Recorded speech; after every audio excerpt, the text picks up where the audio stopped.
Okay, as everybody's coming in, I'll go ahead and kind of get us kicked off. Good afternoon, everybody. My name is Tom Shaw. I want to welcome you to our second public meeting for the draft environmental impact statement for the Pearl River flood reduction project. I want to thank you all for taking time out of your days to attend. And so we will go ahead and get started. This is the second of 4 public meetings that we're hosting. We had a virtual public meeting back on the 27th of June. And if you will, this is a follow-on to that. At this time, I would like to make welcome to our panel over to my left, to your right. Brandon Davis is another one of our briefers. He is right back here behind the screen a little bit. But so with us today we have Robin Colosimo. She's the Deputy Assistant Secretary for the Army for project planning and for policy reviews. We have Mr. Eric Bush. Mr. Bush is Director of Planning and Policy at Headquarters, United States Army Corps of Engineers, or we call it USACE. We have Colonel Jeremiah Gibson, the incoming Vicksburg District Commander. I mentioned Brandon Davis, and on the end over there we have Keith Turner, and he is representing the Rankin Hines Pearl River Flood Control and Drainage District. And so let's do a couple of little quick things here.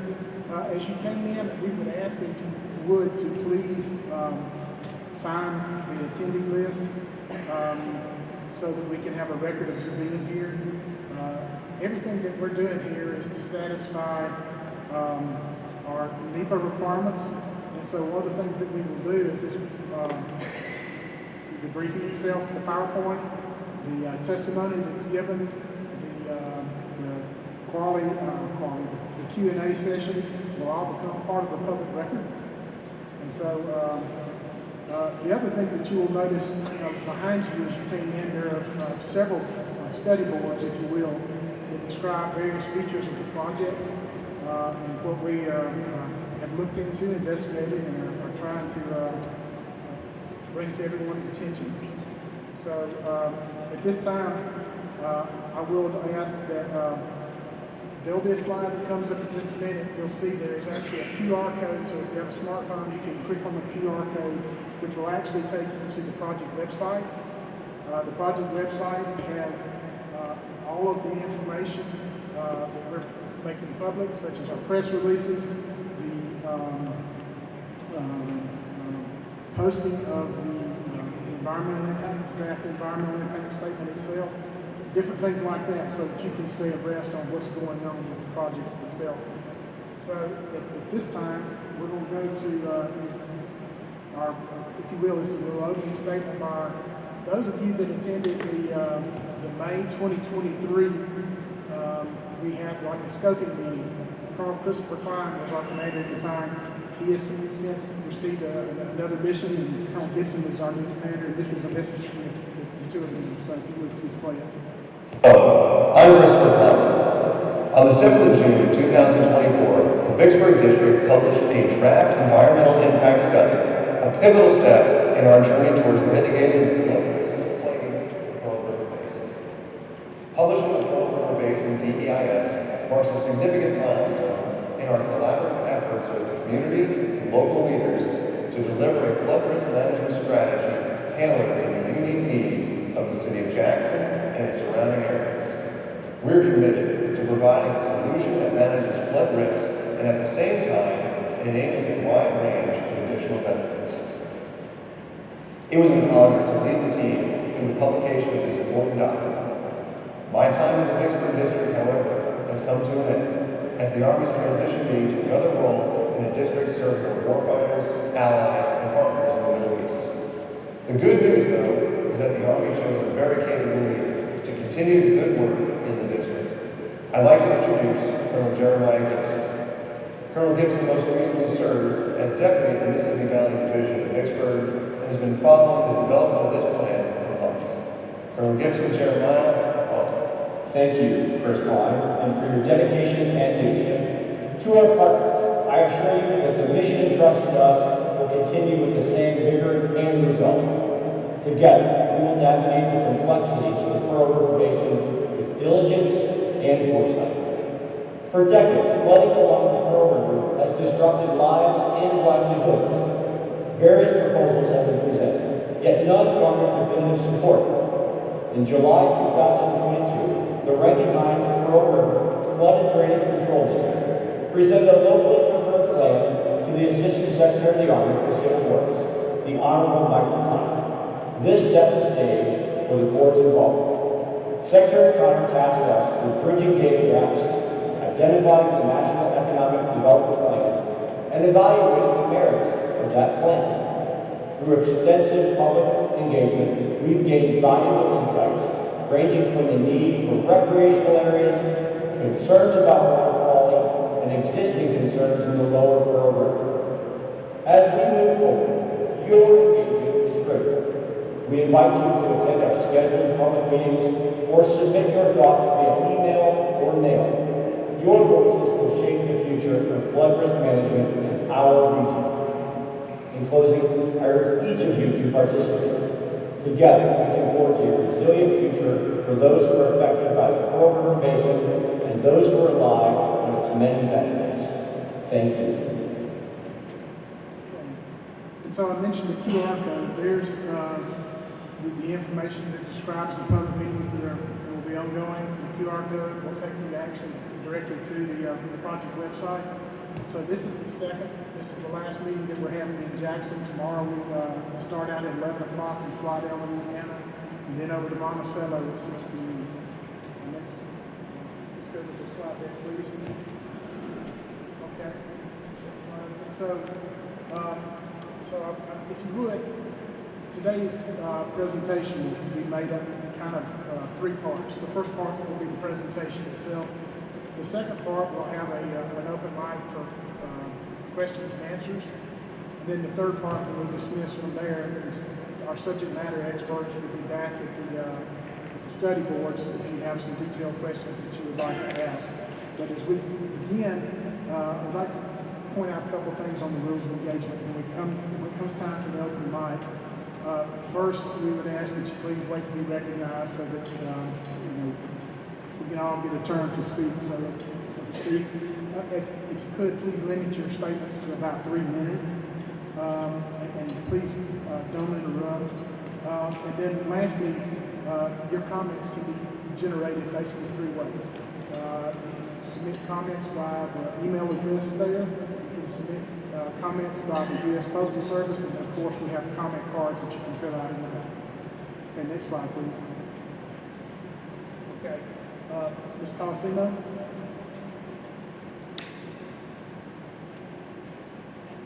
Testing. Ooh, look at that, gotta get close. Hi everyone, as it's been said, my name is Robin Colosimo and I'm the Deputy Assistant Secretary of the Army for Project Planning Review in the Assistant Secretary of the Army for Civil Works Office. Very long statement. What you've heard here today is the Assistant Secretary of the Army for Civil Works, Mr. Michael Connor, who oversees the Civil Works program the Corps of Engineers carries out, was tasked in law with an ability to develop and implement a solution that resolves long-standing challenges in the flooding arena. So I'm here on his behalf to help guide this process with my partner Eric Bush and the Corps of Engineers, as well as Rankin Hines and you, most importantly as the public. I want to thank all of you for taking the time today and other times, hopefully in the past as well as the future, to help inform and guide this process with your knowledge on the ground. Our main goal really is to hear from you, from our other partners, and understand what you see and how our analyses help reflect that or need to be adjusted and help formulate solutions. Overarchingly, the work reflected in the draft EIS that was released was guided by the direction from my boss. It seeks to resolve that decades of repetitive flooding, but most importantly, it also looks to leverage the bipartisan infrastructure law monies that were set aside to implement a project. It's a huge deal, these monies. It's a huge opportunity for Jackson. That work that you've seen encompasses new modeling. It builds upon prior studies by the Corps and Rankin-Hines and others. And it outlines alternatives that can be implemented within current authorities. And that's really the challenge here, is how do we outline and craft a solution that can be implemented within existing authorities. It's imperative that you know that it's important that we dovetail this work, whatever that work looks like, with all the other things that are going on in Jackson, most notably the water and sewage work. That work is absolutely vital. We recognize that, and everything we do here ultimately will help build a better and newer Jackson by investing together. We look forward to today's input, and thank you for your time.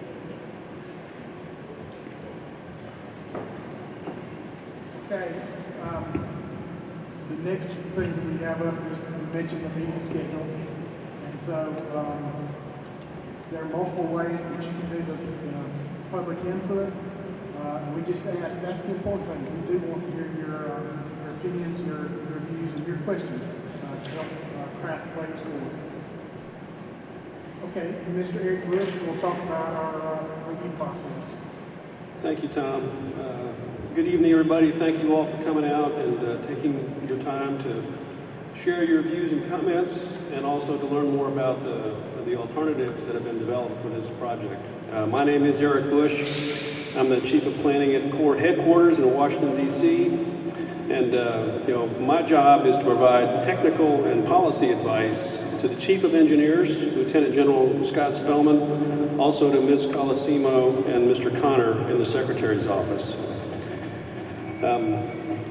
As has been stated by Tom, we are in a decision-making process, in a very public phase of that decision-making process. And so this is one of several opportunities to provide comments, and Tom will go over, again, I think, different ways to provide your comments into the Corps of Engineers and Army Civil Works. But what I want to say about that is this is the most important step in our process, where we put out a draft plan, a draft set of alternatives, and solicit your feedback on that.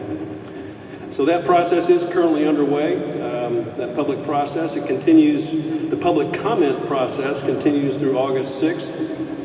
And what I want to add here is that all of your comments will be considered and documented in the final environmental impact statement, including additional work or analysis we undertake in response to comments we received this evening.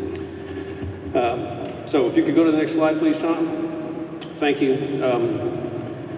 You all know this project is about flood protection, and we use words like flood damage reduction and flood risk management, but this is really about, in part, human misery, right, associated with flooding incidents. And so that's what we're seeking to ameliorate here, to alleviate, is human suffering associated with flooding and environmental impacts associated with flooding events.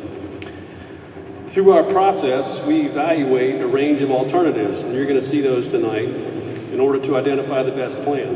And some of those evaluations that we undertake will be explained here by Brandon later in the presentation. I also think it's important to highlight that we do this in partnership with a local partner, and that's the Rankin-Hines Flood Control District, represented tonight by Mr. Turner to my left.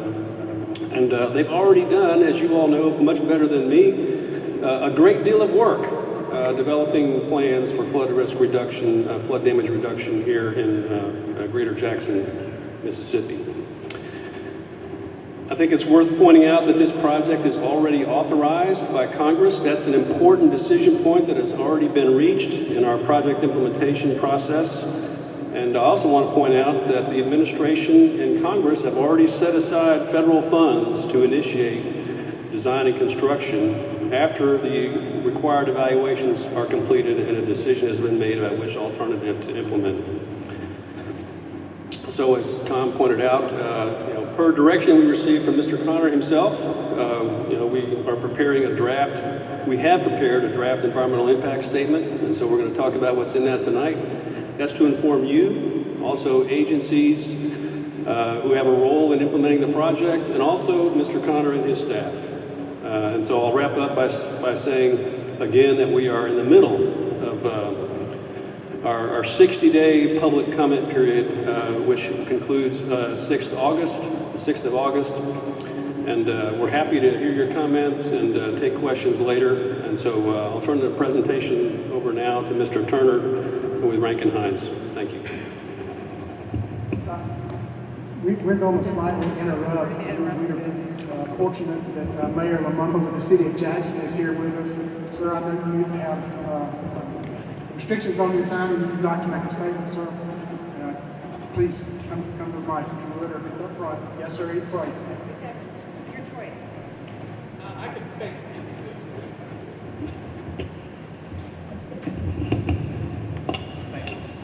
Good evening. Try one more time. Good evening. First and foremost, make sure I don't stand too close to any of the speakers' feedback.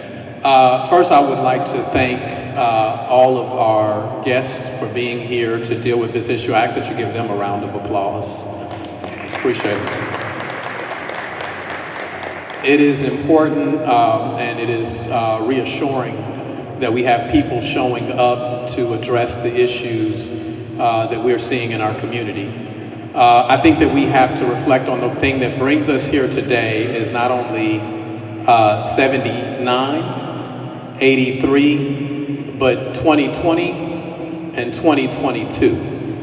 I will share with you that my perspective at the beginning of hearing about the One Lake project was a perspective of, I didn't think that people were so motivated by dealing with flood mitigation that some of that motivation was based on economic benefits, right? Or economic development. And my perspective was that I need to be assured that there is no downstream impact. And if there is no downstream impact, then we want to make sure Jackson gets its fair share of that process. Having now dealt with the floods of 2020 and 2022, having now not only met Congressman Thompson, Senator Wicker, Supervisor Graham on Westbrook Road in 2020 and in 2022, where I was faced with residents who were being displaced out of their homes and demanding that we find a solution to this. I think that now brings us to a place where doing nothing is not an option, right? Not doing anything is no longer an option because what has been proven is, for whatever reason, whatever fits your profile as to why we're receiving more rain on an annual basis, the facts are that we're receiving more rain on an annual basis, and our infrastructure as it is situated today is ill-prepared to protect people, right?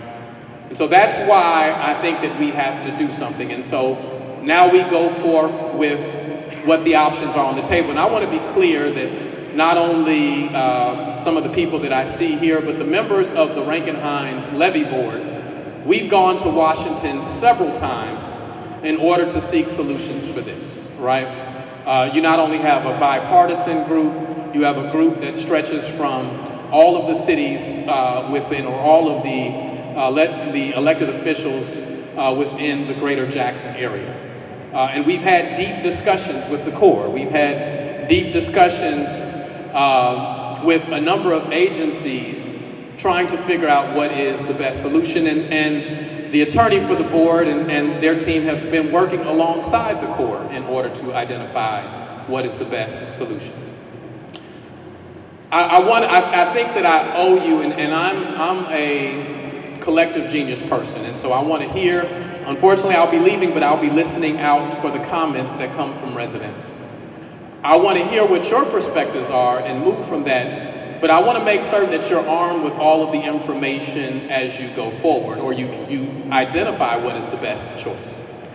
One of the options on the table that I understand that a number of our community members have been in support of is option A, which is a non-structural solution. And what that ultimately means is some residents will ultimately have their home, paid to have their homes lifted, right? So that they are now taken out of the flood zone, or their homes are protected from the flooding. And then some residents will be looking at buyouts because their homes are lifting them would not be a sufficient solution, and so those are buyouts. So given a greater deal of understanding of how that process works, option A actually concerns me. Let me tell you why option A concerns me.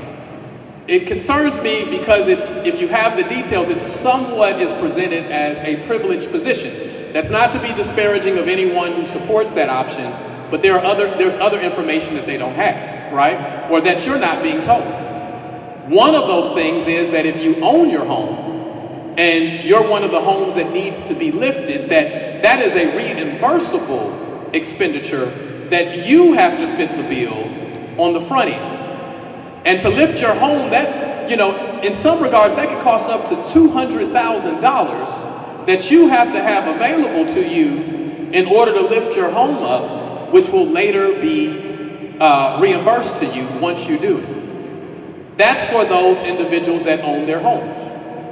The other piece of information that I have is that our planning and development department did the research, and what we found out, which is unfortunate, is that the majority of our residents in Jackson today are renters, not owners. And there's a good number of people who live on Westbrook Road, who live in that area, who don't actually own their homes. And so if they are provided the answer of a buyout, then it doesn't support them. What it ultimately supports is the person who owns that home, right? Who may or may not live in the area, who reaps the benefit of the buyout.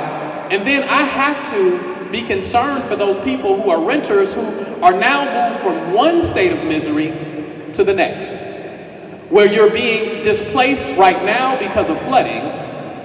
And you can ultimately, if you fall in that category that I mentioned, you could ultimately be displaced because you don't own your home. And maybe you've lived there for 20, 30 years, and now you have to figure out where you're going.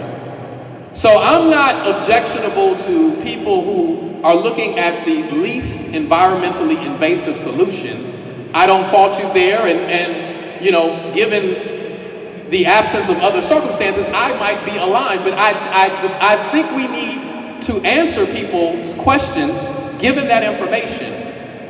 What happens if I don't have $200,000 to lift my home? What happens if I'm a renter and I lived in this community and my children were raised in this community, and this is the neighborhood that I raised my family in, and I don't get the benefit of what a buyout looks like because I am a renter, right? And when we talk about kind of the more progressive lens of being environmentally resilient and environmental justice, that's not environmental justice.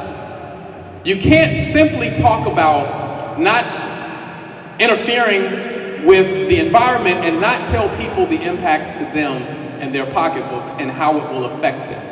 Because environmental justice is not only looking at the environment, it's looking at the economic impacts and how it impacts people, how people and the environment coincide together.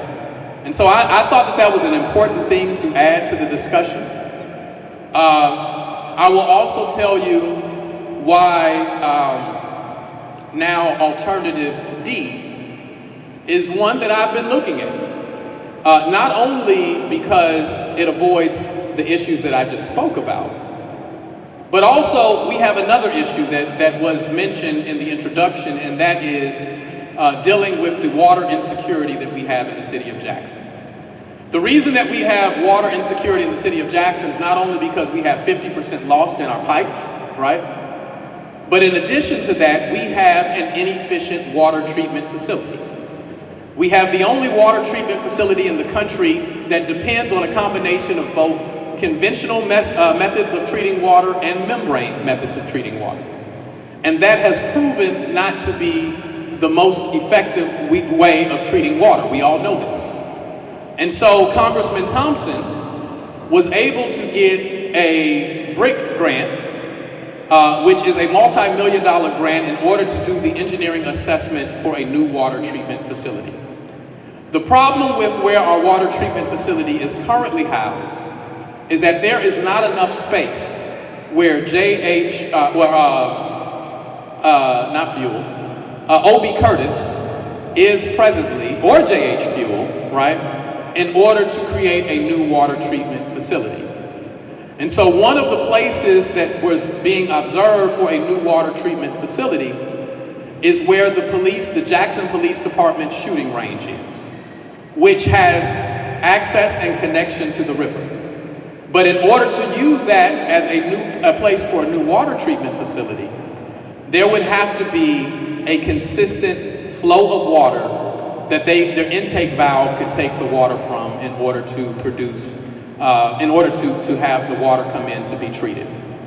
I'm just trying to introduce into the conversation some elements of the discussion that have not been included in the conversation thus far.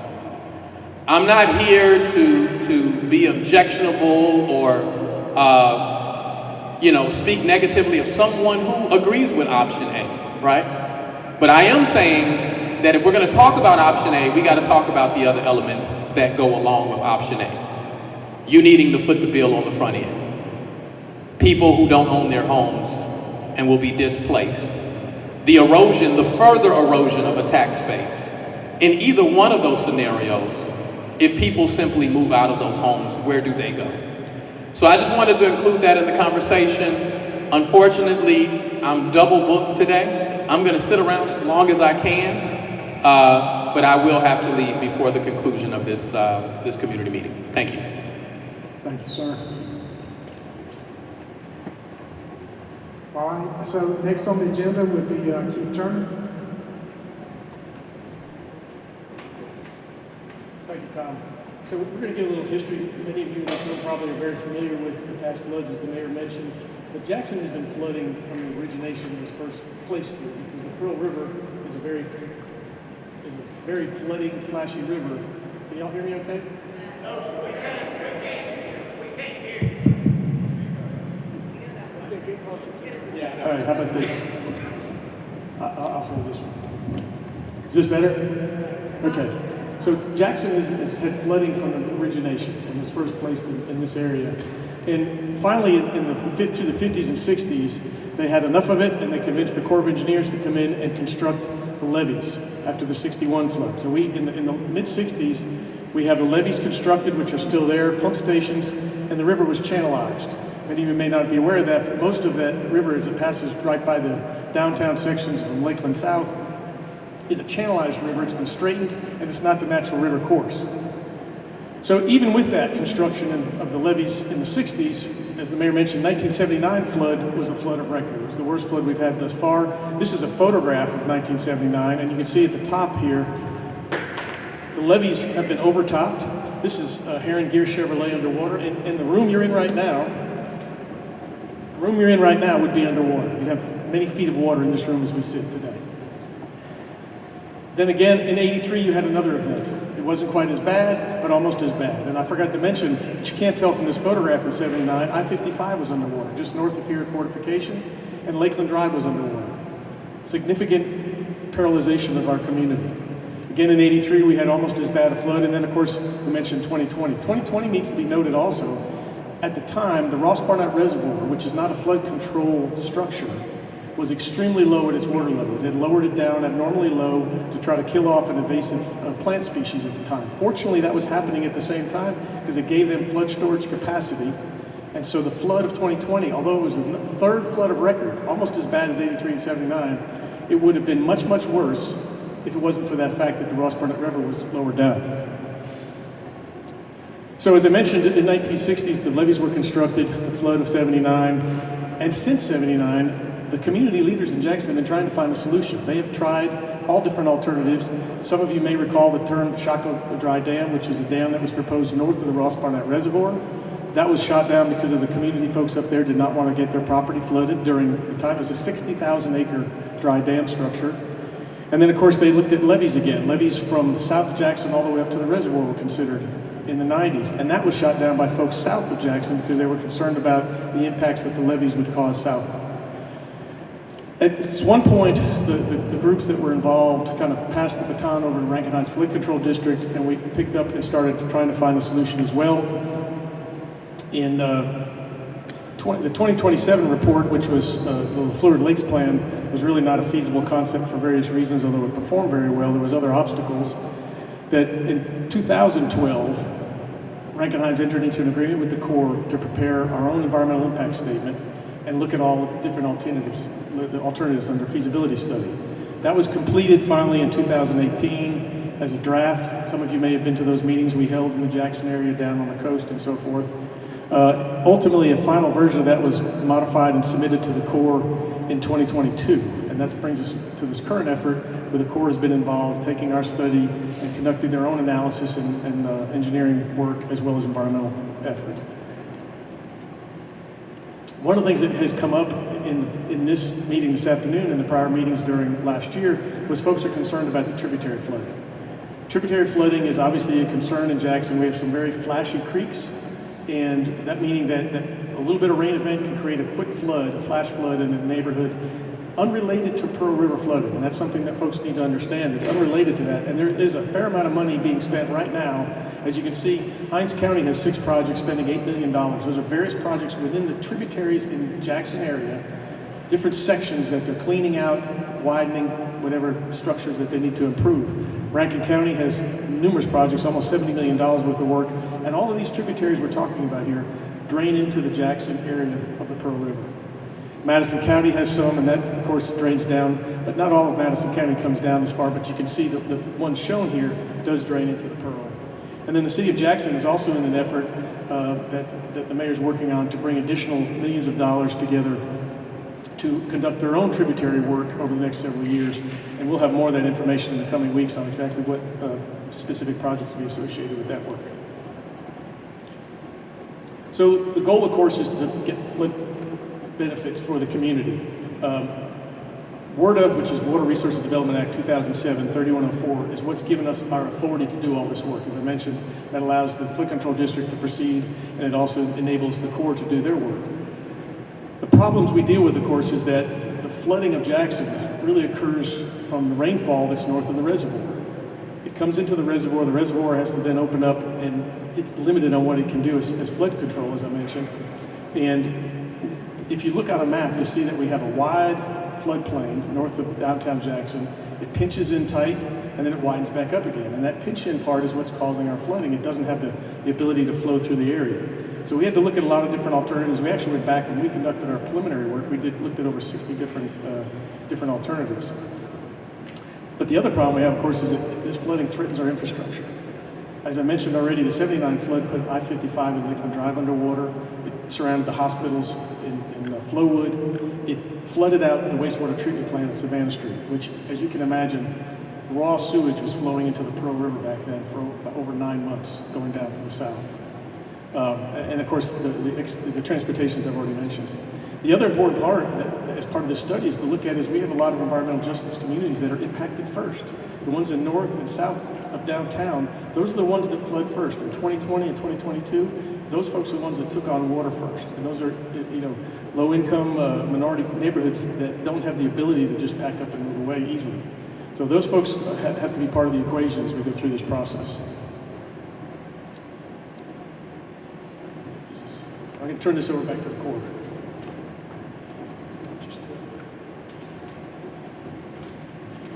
All right, I may do a better job having y'all hear me if I hold the mic instead of having you on the stand. So,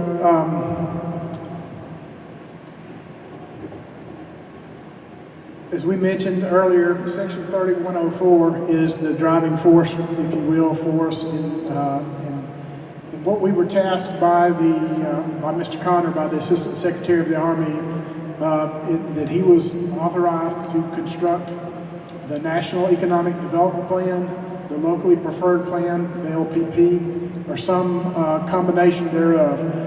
The reason I mentioned the some combination thereof, that's what we commonly call the CTO, the combination thereof. So you'll hear that term throughout the evening. As was mentioned earlier, we have been working in very close collaboration with the Rankin-Hines team,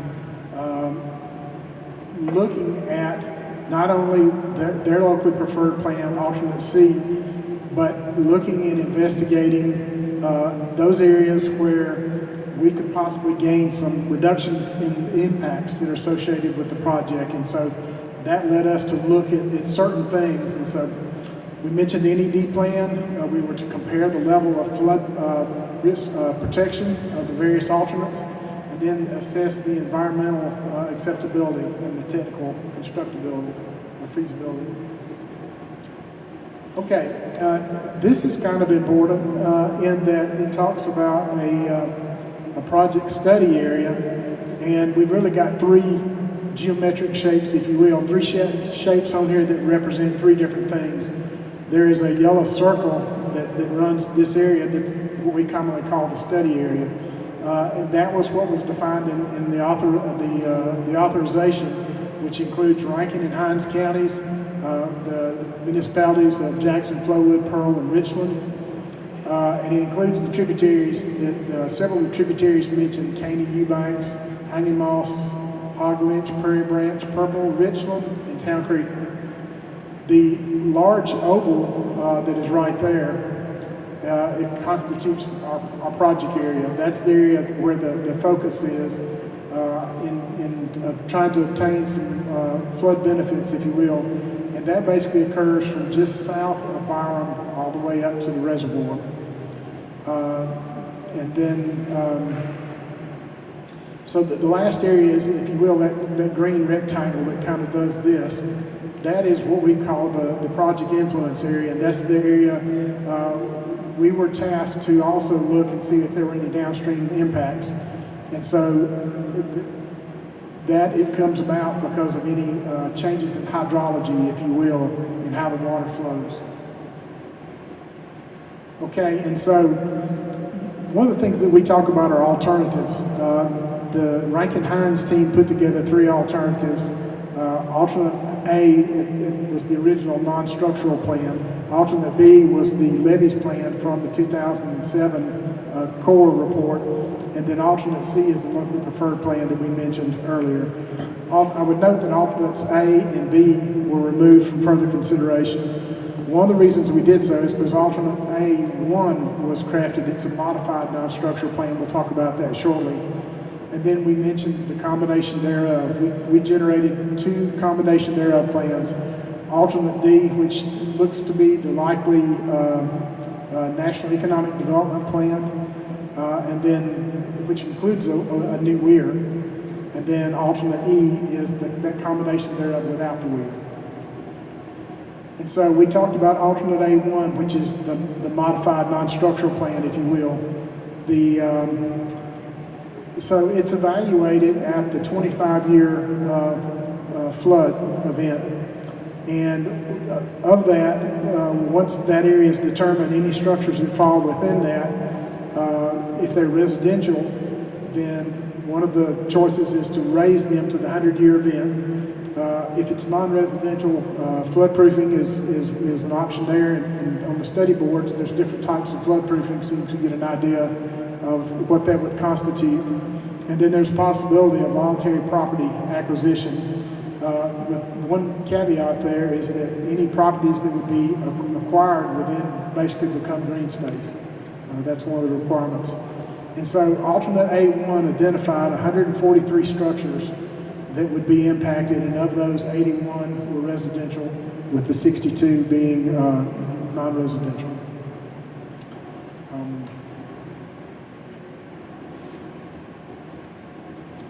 Okay, and I did want to mention one last thing.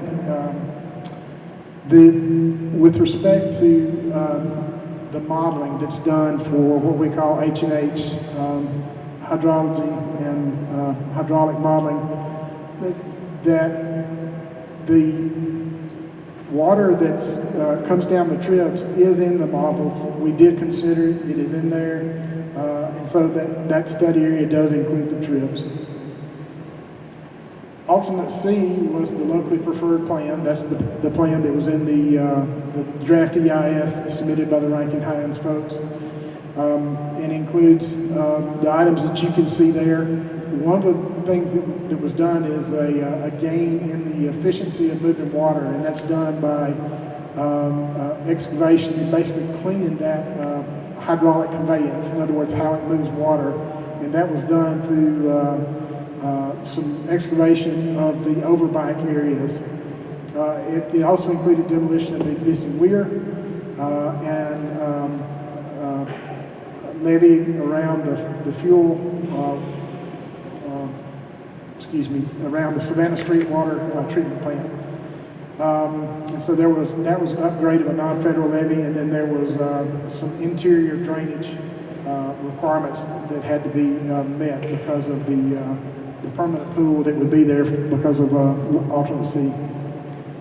Okay, so the CTO, the combination there of alternate D includes the weir, and then alternate E is without a weir. And so that's basically what it looks like there. The location of the weir is just downstream of I-20, I believe. We'll show that in just a minute. Okay, so one of the features that comes with that alternate D is this addition of a levee around the Kenton Club area. We had some pretty good suggestions from one of the earlier meetings is that we do need to look further into what other EJ communities may have a need for levee as well. So that's something I'm sure we'll take back and it will feed the process. An important thing that the CTO does is because we move that weir upstream a significant amount is that we actually reduce the amount of excavation that actually has to be undertaken. So that saves money, it reduces mitigation costs because it reduces the impacts there. And the other thing is that there's an avoidance, if you will, of known HTRW areas, which is a good thing. And so the constructed weir would also be 2 feet lower than that was shown in the locally preferred plan. So that would be at elevation 256. And it would include a low flow gate as well as a fish ladder for environmental purposes. And it would include several features of that A1 structural, non-structural plan. Okay, and as I mentioned, alternate E is basically the same. It just does not include that new weir. So an important thing from the graph that's over here on the right-hand side of the page is describing water surface elevations. And what you're seeing is this is the upstream area and you go downstream to the left. And one of the key features here is that this is flood damage reduction of about 5 feet between, this is fairly close to the Ross Barnett Dam, and you come downstream, and right there is our weir, right there. And just down below that, there's a crossover line is where we were talking about avoiding a known HTRW site. There's a Gallatin Street landfill there. And so this area is all flood damage benefits, if you will, and we do go over, and there's a slight bit of inducement that occurs downstream. But that's totally resolved about 5 miles north of Monticello. And it's a max of 6 inches from the 100-year event as compared to the no project or no action scenario. I would mention here that we recognize that some sedimentation modeling needs to be done, and that will happen in subsequent phases. And so everything is pretty much resolved down close to Byram here. Okay, now it's Brandon's turn to do the mitigation. Thank you, Tom. I speak pretty loudly, so I think I can put this back on here. See if that'll hold. Well, good afternoon. I'm Brandon Davis. I'm your planning lead for the Vicksburg District, and very honored to be here tonight with you guys. A great crowd. There's a lot of places you could be, so taking time out of your schedule to be with us, we really appreciate that. A couple of things I want to set the table before we get started is that I don't have the answers to everything. I'm just going to be upfront and honest with you on that. But I do have an outstanding group of subject matter experts in the back of the room that have boards that can answer your questions. So I strongly encourage you tonight before you leave, if you have a question about a technical side of this, talk with someone. I'm going to be standing off to the side. My chiefs around here will be glad to talk with you to answer any questions that you have. One of the great things, these next few slides, we're going to be talking about the National Environmental Policy Act. Going forward, you're going to hear me calling that NEPA. One of the great things about NEPA is what it requires us to do as a federal agency is that we have to be open and transparent with you on what we are doing. If we're spending federal dollars, we have to write environmental documents, and we have to have opportunity for the public to comment and understand what's going on. That's what we're doing here tonight. That's what we're doing with this EIS. A couple of things I want to lay out about this EIS. Just again, I'll open just to set the table for that. A lot of people are concerned that the tributaries and those areas hadn't been included in that document. Well, the reason they're not is because that work is already being taken care of by another group, NRCS. I believe it's NRCS. If I said that wrong, Keith, we'll get that corrected. But I do know there is involvement. Keith talked about the money that's being spent. I also know that these groups are going through the regulatory process at the Vicksburg District to get the permits required to start working on that. So just want to set the table and let you know that hasn't been forgotten, and we had not, from our scoping meetings, we haven't ignored anyone. So that might be a lot of concerns that you may have if that's not in the document. So just want to set the table on that. Again, but one of the great things about this is that we are able to go over in this EIS and share with you our understandings of the impacts and also the benefits of the various resources and discussions and discuss the mitigation plan. Too many times on EISs we talk about just the bad stuff. There's a lot of benefits with these various projects that we can talk about as well. And if we got to talk about mitigation, we talk about mitigation. Now, obviously, the preferred method is to avoid and minimize, but there are cases where we have to mitigate, and when we do that, we go through the proper steps to do that.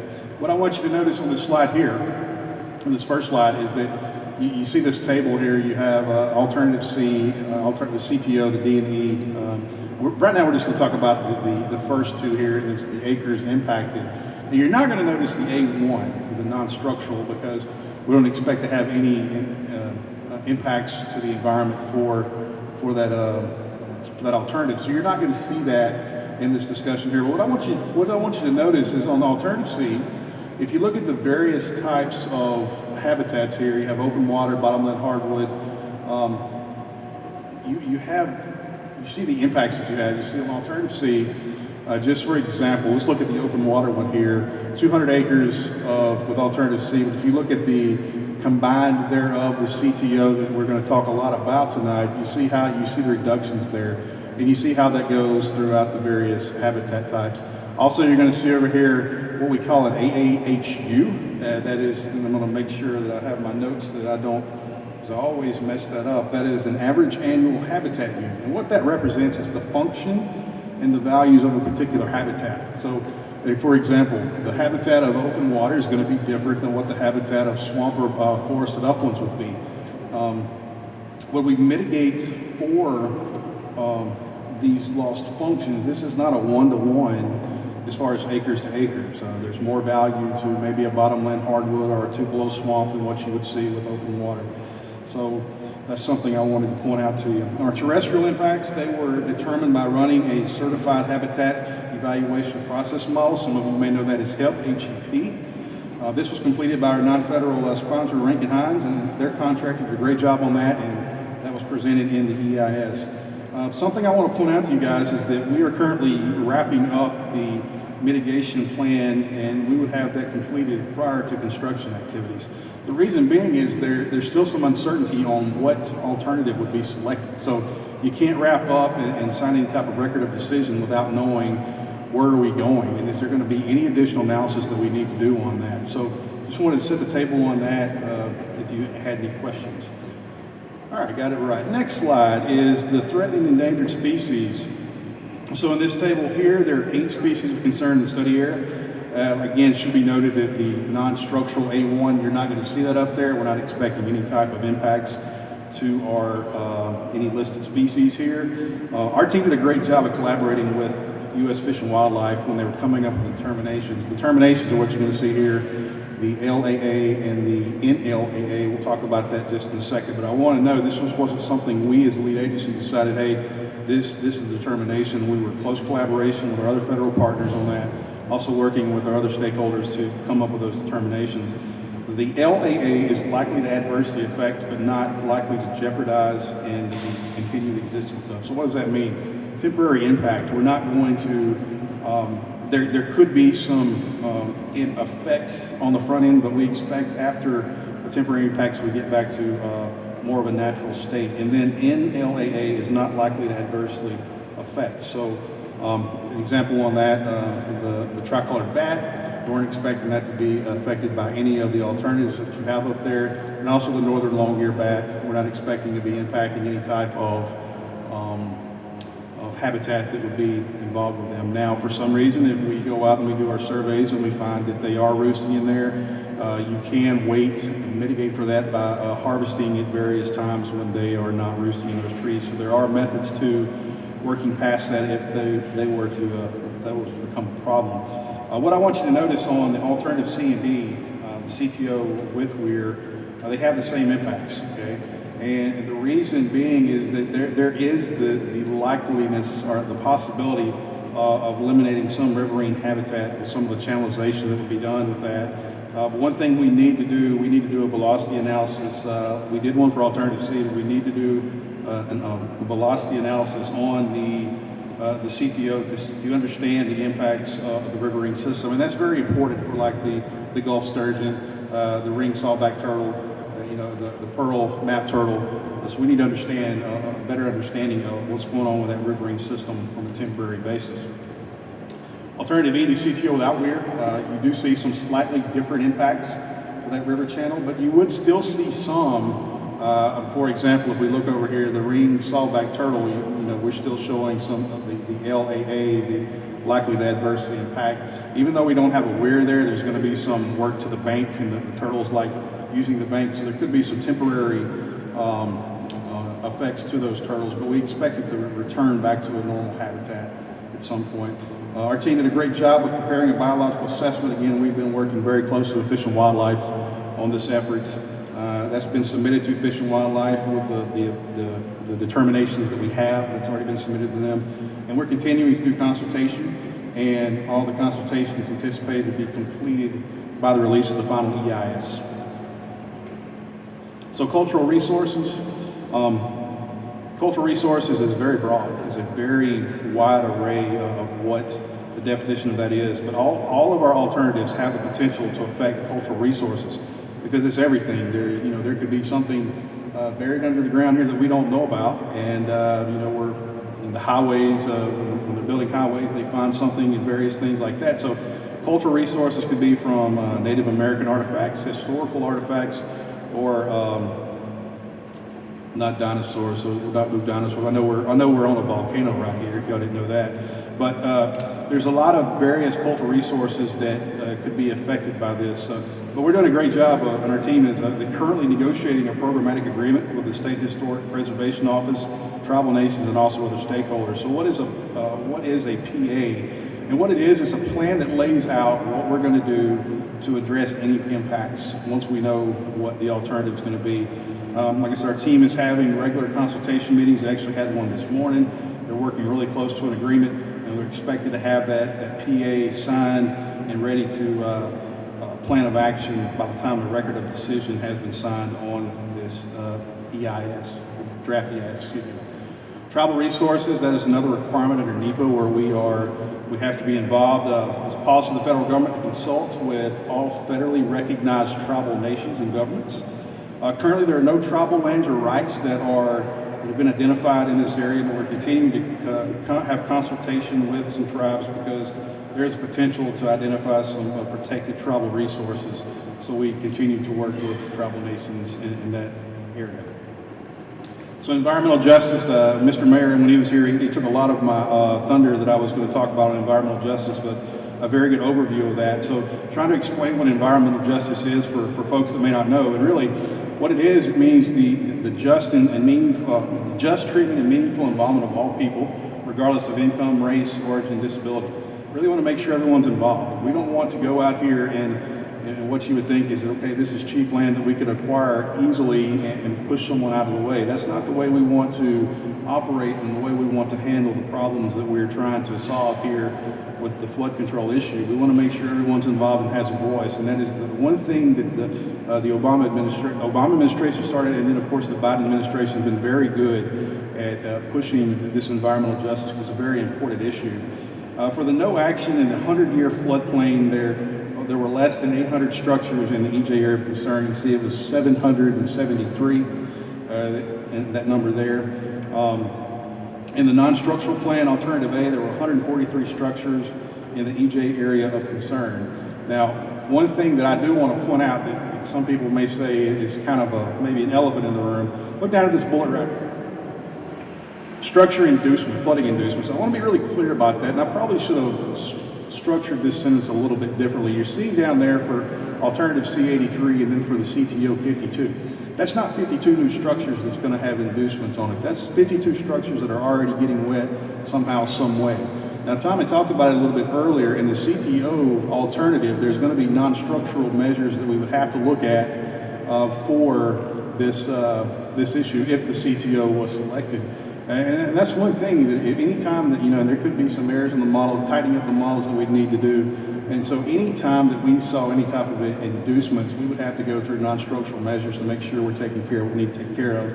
But I wanted to point that out. That's not 52 new structures. That's 52 structures that are already getting wet right now.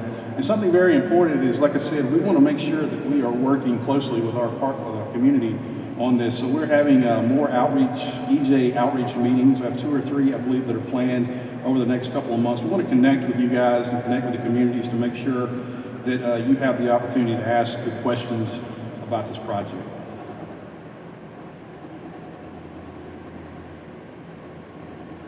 All right, next slide, recreation. Not quite yet, Tom, I'm almost done.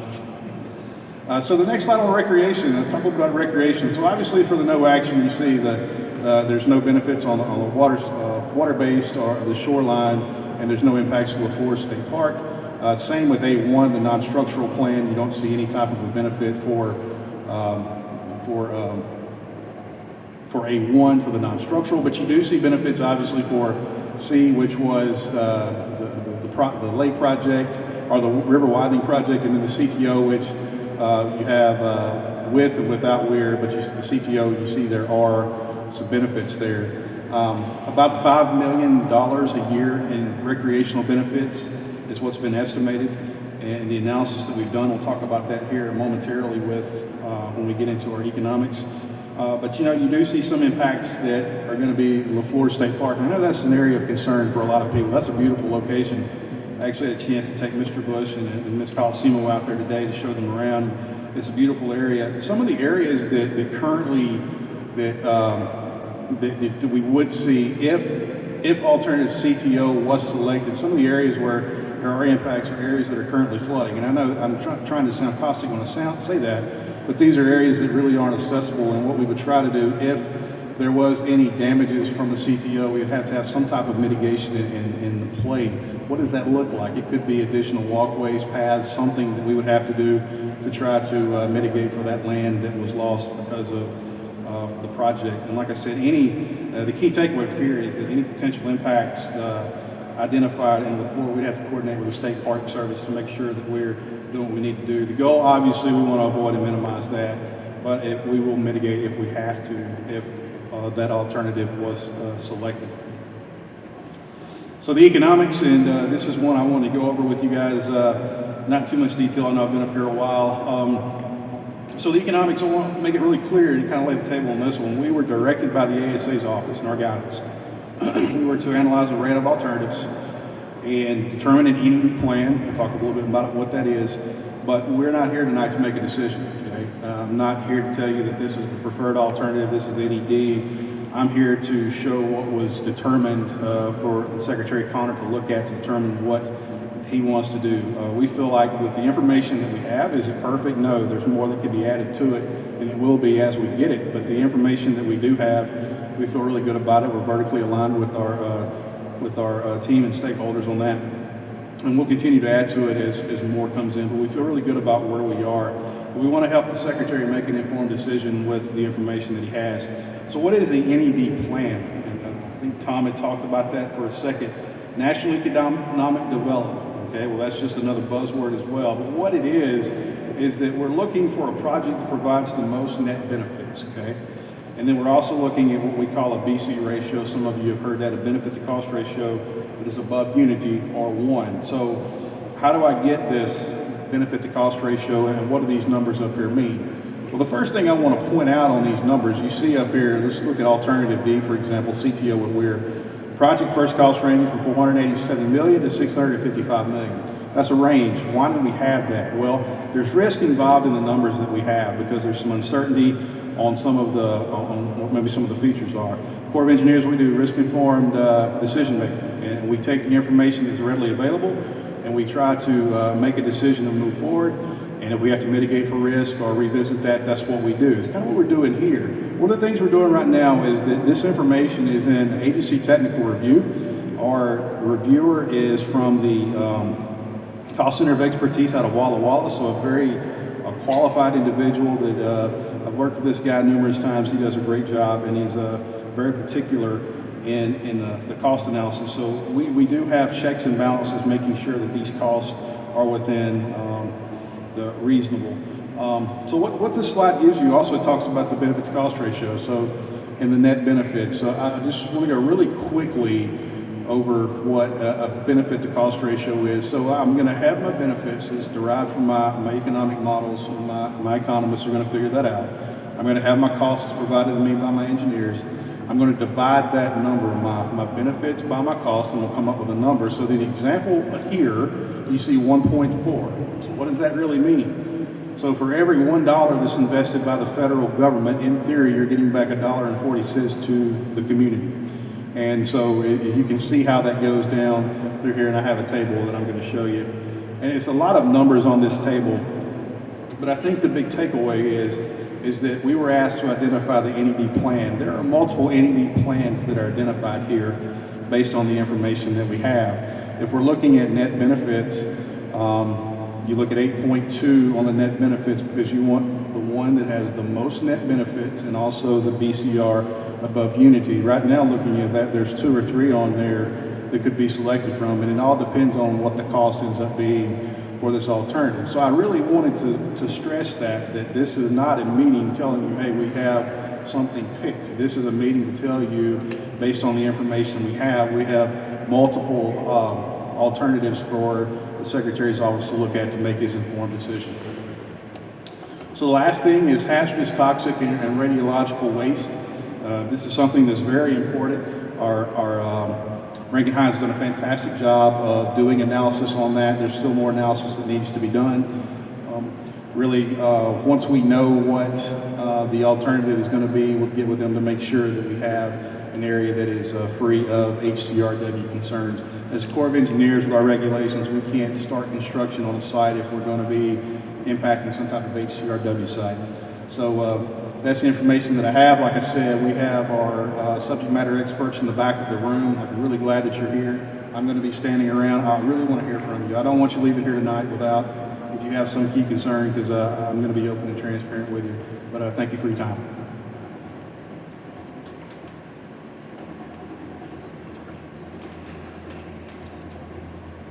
All right, thank you, Brandon. So what's next? Here's what our timeline actually looks like. So we released the draft EIS was released on the 7th of June. It's out for public review. That public review will terminate, if you will, on the 6th of August. The time period after that will be, we've already started looking into the public comments, but we'll be addressing those public comments in the August to September timeframe. With a notice of availability of a final EIS if everything goes as planned in October. That's our schedule. And then in December would be the submission of the final EIS to Mr. Connor. And then, you know, it's in his hands then if he chooses to make a determination and a record of decision, it will be available and ready to go. So that concludes the first part of that concludes the presentation part, if you will. Next, we're going to move into the question period. And so what I would ask, and I recall when we first came in, there's a microphone up here. If you would like to ask a question, I would just ask, please allow me to recognize you. Try to hold your question to within about 3 minutes.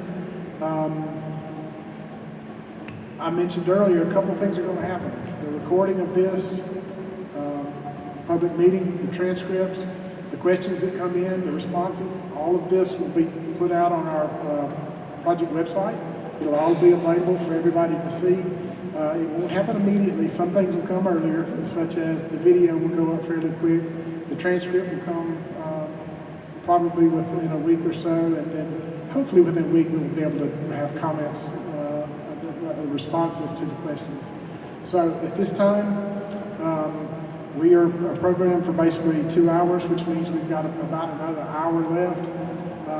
If you want to ask some detailed technical type questions, please remember we have our study boards with our subject matter experts in the back. And with that, I'll open it up to questions. Well, please come to the mic, and if I would ask, please, if you would just say who you are and then pose your question, ma'am. Hello, good afternoon. My name is Thea Walker. I live on Deer Trail. Ma'am, could you get a little closer? Sorry. Hello. Hello. Okay, testing. Hello, my name is Thea Walker. I live in the Kent Club community, and I was just needed some clarification. Did you all say that the voluntary buyouts was off the table, or it was no longer up for reconsideration? Someone said that, no. Okay. It's still on the table. Okay, well, let me... Any thoughts that she has with respect to the voluntary buyouts that we want to hear? Okay, so yes, I live on Deer Trail. I'm interested in the voluntary buyout. Every time it rains hard, the street floods, my backyard flood. And I heard the mayor and the information that he shared today. However, I'm still in favor of that option. I own my home over there. I have a mortgage. I've been paying for it for a while. I don't think I should be penalized because some people, maybe in the neighborhood, you know, rent or whatever. That doesn't concern me. And usually when you rent, you're paying more than somebody with a mortgage anyway. So I'm pretty sure those folks will be able to go and find places to live elsewhere. Flood insurance is astronomical, you know, and you have to pay for it up front in the beginning of the year. I am not interested in dealing with that any longer than I have to. I can't get comfortable in my own home. I might have said it at a previous meeting, but I will keep reiterating it. I can't get comfortable in my own home if it keeps flooding and keep having to be uprooted and you keep having to lose stuff that you don't necessarily have insurance to cover because of the flood insurance costs. What else do I want to say? That's pretty much it. I just wanted to get clarification to see if the voluntary buyouts is on the table because that's what I'm in favor of. Thank you. Yes, ma'am. Thank you. Next, please. Good evening, everyone. My name is Doris Wilkerson. Could you get just a little closer? I'm so sorry. Good evening, everyone. Is that better? Yeah. My name is Doris Wilkerson, and my husband and I, we live in South Jackson, and we're like, in my opinion, I'm not an expert, but we're right in the middle of the flood zone. So my question and concern is this project that you all are talking about, is it an economic thing for, I guess, the city, state, or whatever? Is this like an economic thing, just so somebody else can get enriched as a result of us as homeowners down there? And number two is, how would this plan help the flooding in our area? Because we live right there in the flood near a creek. And there's been instances where we actually had to, move, or my husband and I said, get turns trying to see how far the water level is. And so I'm trying to see, how would this project, if it will help us and alleviate some of the flooding problems that we're having, or is it just not going to help us? Yes, ma'am. If you don't mind, what creek are you speaking of?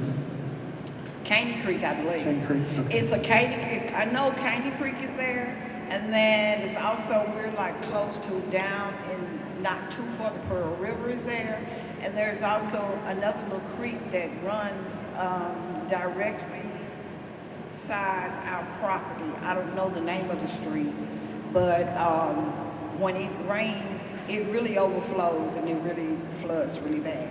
So our concern is, how's this project going to help us and the other residents that live in the area in which we live in? Got an answer? Anybody?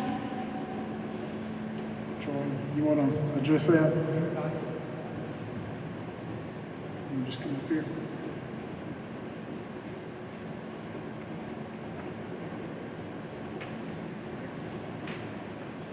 Sorry, there was a time when I could jump up here, but that ain't happening tonight.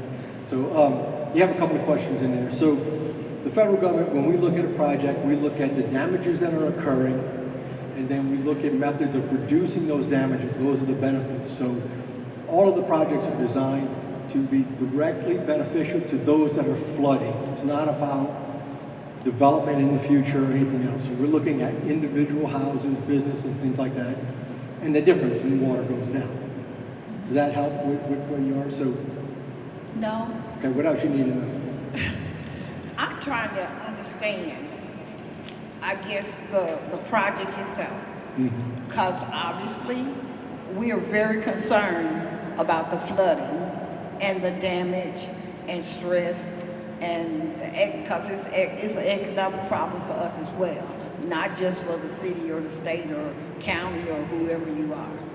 So my concern is how or if this particular project will help us with the flooding and damage to our property, because it's also, the flooding has also caused damage to our property as well. Understood. Because of the erosion and all of the other things that happens during a flood.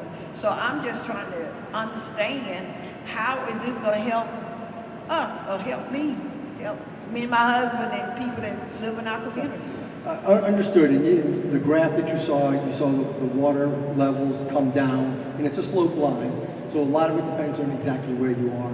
So I would ask you to go back. We have the lady that actually did the modeling. Brandon's going to talk to you. But also, okay, Brandon's wait, gonna one keep other thing I talking. wanted to ask, and I'm gonna go. All right. Brandon, Okay, we got Brandon. Brandon's going to come get you and figure out where you are. All right. Next. You, sir. Hello. I'm William Ashley Vaughn. I'm in Ridgeland now, but I'm a native-born Jacksonian, and I lived here most of my life. Still my hometown. So, Mayor Lumumba was very eloquent about people who would be displaced by the buyout program. But one thing that's not clear from anything that's been said is if you go with the other plans, which are basically two of them at least, are basically the one lake plan, how do you do that without having to displace people from their homes anyway? And if it's going to be necessary to do buyouts for that, how many homes will be bought out, or how many elevators?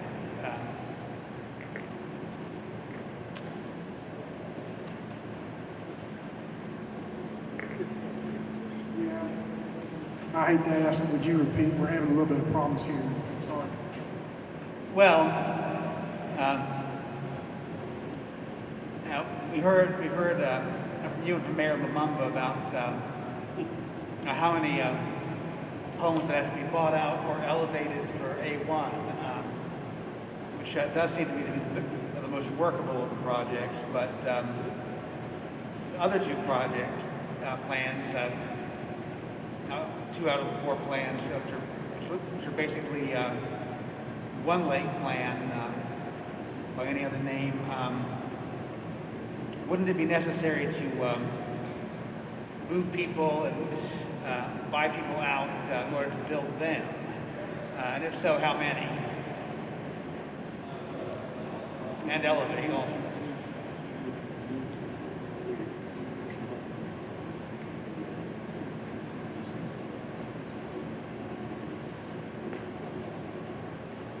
So if I understood your question correctly, when we looked at the flood levels, there were no homes that were going to be impacted, if you will, by the lake portion.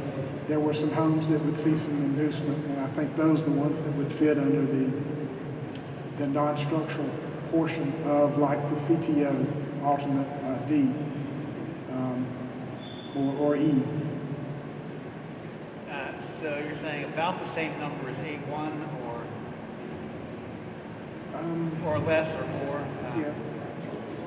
All right, so when we looked at the lake plan, all D, we didn't find any structures that required removing in order to create that new channel.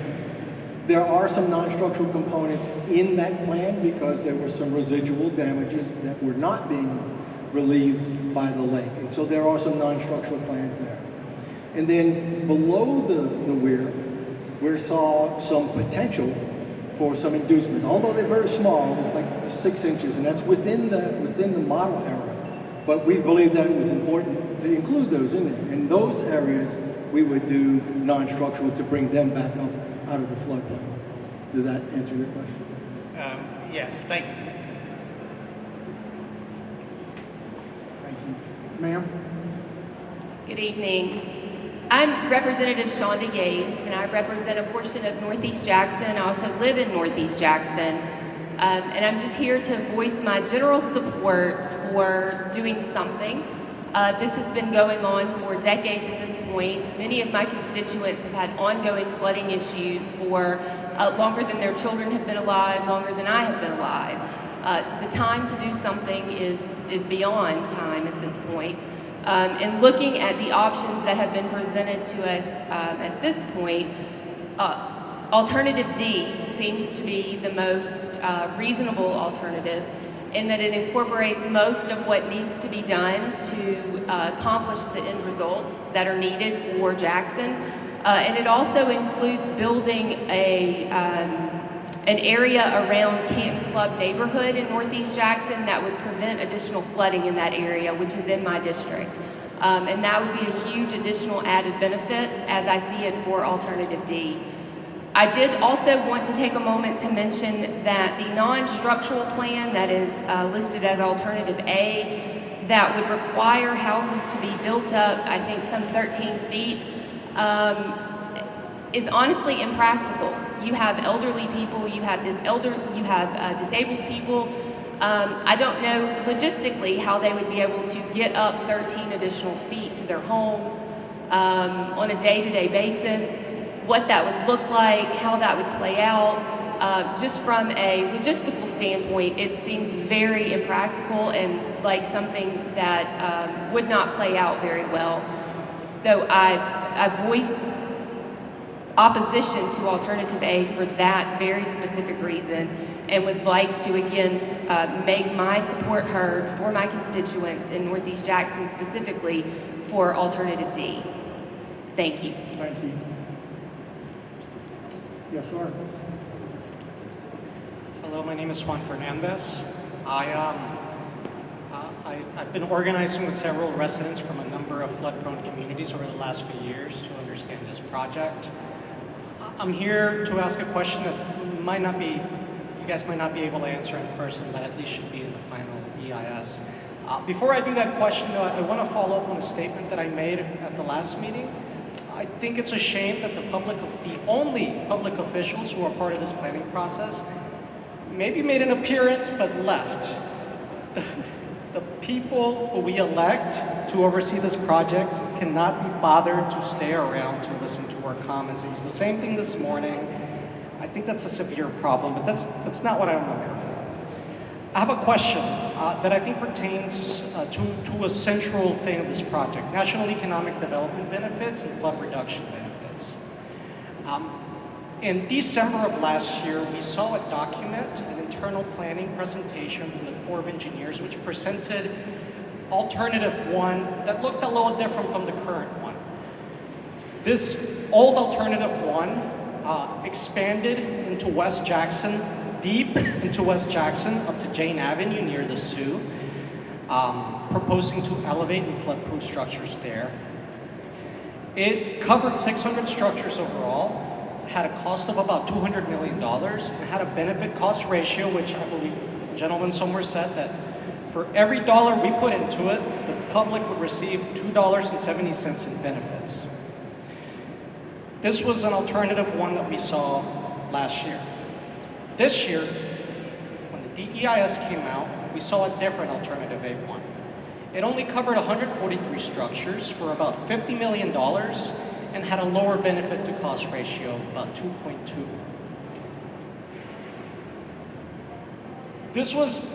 This could have been a massive $150 million investment to West Jackson for a very effective plan, and yet it was trimmed down. And so I think that the EIS, or maybe even here, I need to better understand the legal reasoning for trimming, for diminishing or destroying a highly effective alternative that could have been the basis for even a broader alternative for what we have now. So why was West Jackson removed from A1 if it was such a good deal? And in addition to that question, I know that there's talk of how there's already other programs out there for creeks. And so I want to make sure that if you guys do choose that route to say that somebody else is handling the problem, we need to be honest about the differences in prices. This old alternative A1 committed upwards of $150 million, and what I saw up there on that screen, $150 million to West Jackson flooding. What I saw on the screen was all these creek projects that are going on. They don't amount to much more than 20. That's a huge deficit. So in terms of commitment to environmental justice, that is the one question I would love to see answered. Thank you. Thank you. Ma'am? Hello, my name is Audrey Harrison, and I'm a citizen of Hinds County. And I have lots of questions, so if I need to go to the back of the line after I begin, I'll be happy to do so. Okay, I'm going to start by reading from a section of the draft environmental impact statement, specifically page 8 of the executive summary.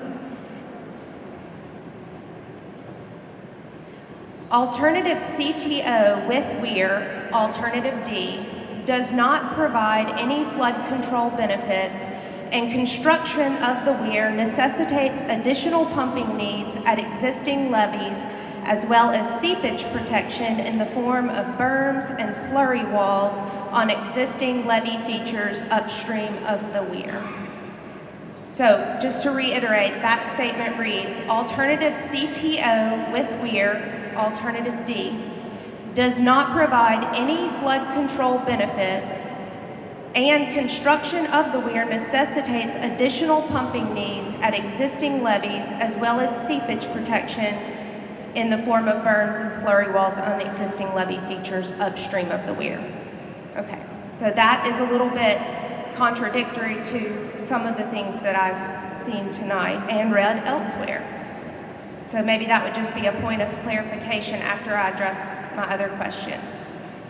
I would like to know, is alternative A1 plus the Canton Club levee, because I understand that other alternatives can be added into a revised CTO, the most cost-effective and least environmentally damaging option, as well as providing a higher level of flood mitigation? That's my first question. And I can repeat that.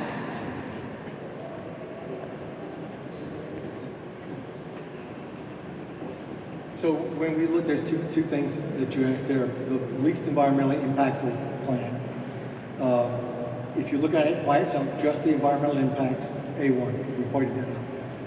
If you look at the human impact, we pull into that all the economic return. And we're saying, based on the range of cost, Brandon pointed out, it could be any of the structural alternatives. And so what we're looking at is that alternative D has, if you get the low cost, is very high net returns. And that would indicate that that would be the NED plan. Okay, I'm sorry, I just want to pause you right there because the range for that is, if I remember correctly from the slide, 1.4 to 1.1 as a ratio compared to 2.2 to 2.1. And then when there's other components of implementability. So there's other criteria we have to use when we go out in selection. You heard today that there are some concerns about people participating. So when we look at the participation rate, and we look at participation rates from other projects just like this across the country, we see that participation rates sometimes fall down to like 50% of the population. So you're looking at 143 structures, maybe only half of those people can actually decide to participate in that for various reasons. You heard yes. the representative. So when you look at it, the next question is, how effective is that plan?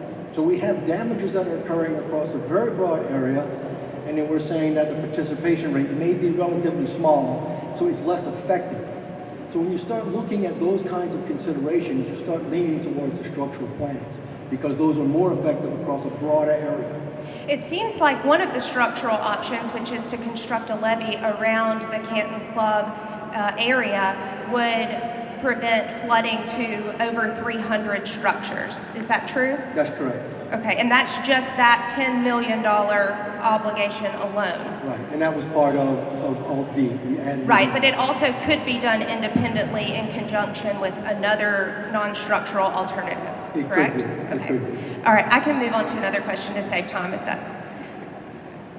Okay, does congressional funding to the USACE for flood mitigation have to be used to mitigate flooding?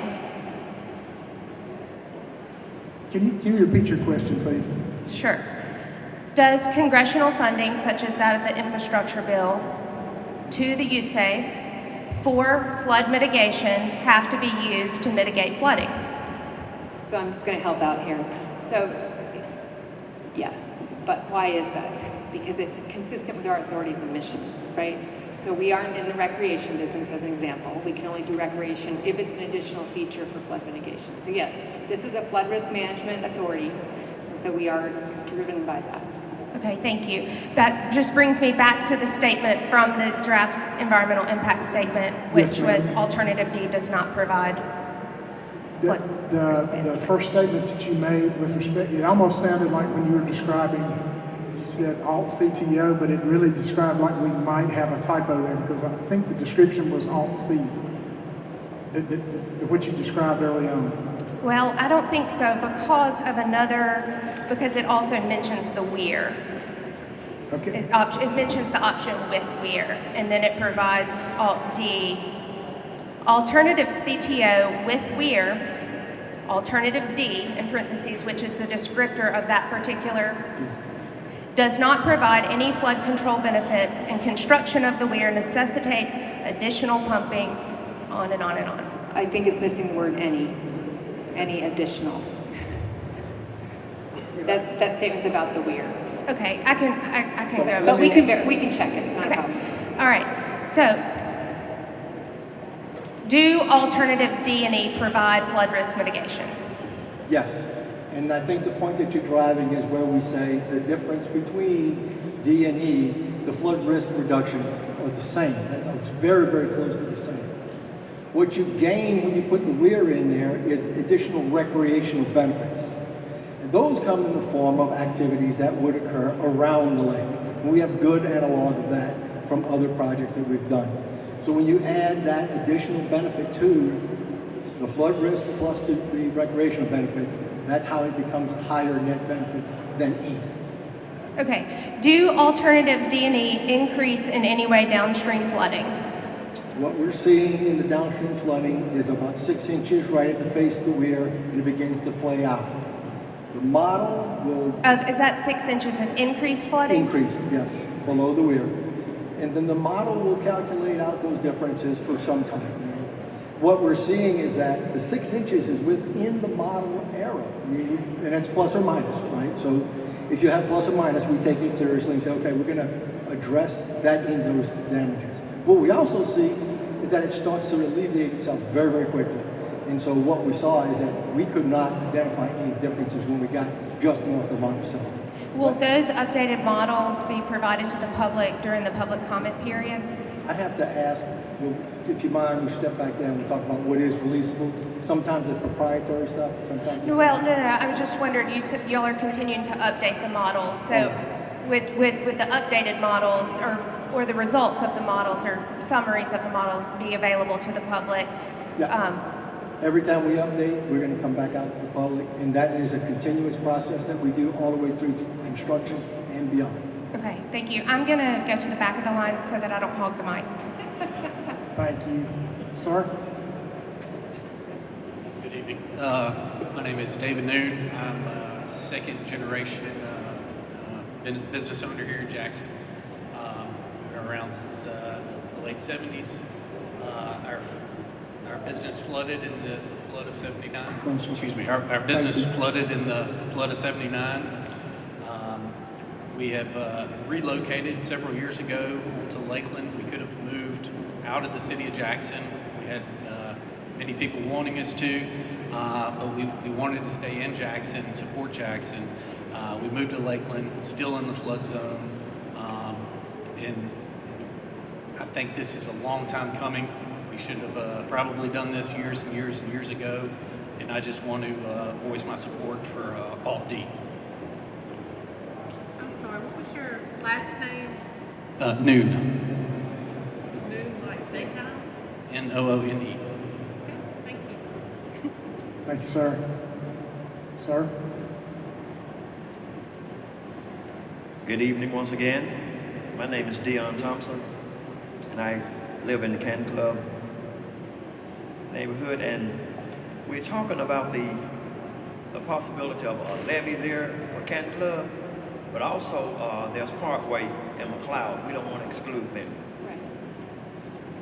And my question is, with the DEIS that has been dropped on us, can we just have simplicity out of this so we can just stick to this comprehensive plan that we talked about earlier? And also, how long are we going to have to wait? I know you say in December the final draft is going to come out, but when that draft, when it's released, are we going to have to wait again for another year or so? And the reason I'm asking this is simply because as of now, we are still on a timetable, those of us that live in that community, because within the last couple of months, we was threatened to flood at least 3 times. And we never know when potential rains are going to come. And being in the hurricane season that we're in now, we don't know what's going to happen. But we're still like sitting ducks, and we're just sitting here. And I suggest that we all do what the young lady did that just left from up here. Get a copy of the environmental statement and read it for yourself. You may say, well, I can't understand all this and that that's in there, the acronyms and all that, but if you read it and listen to what you just discussed and get with people that understand the dynamics of it, and it's going to help us. It's going to help us all to come to some kind of comprehensive plan. And you said we all are going to be invited to the table, because first and foremost, it starts at our neighborhood. It starts in our backyard in Canton Club.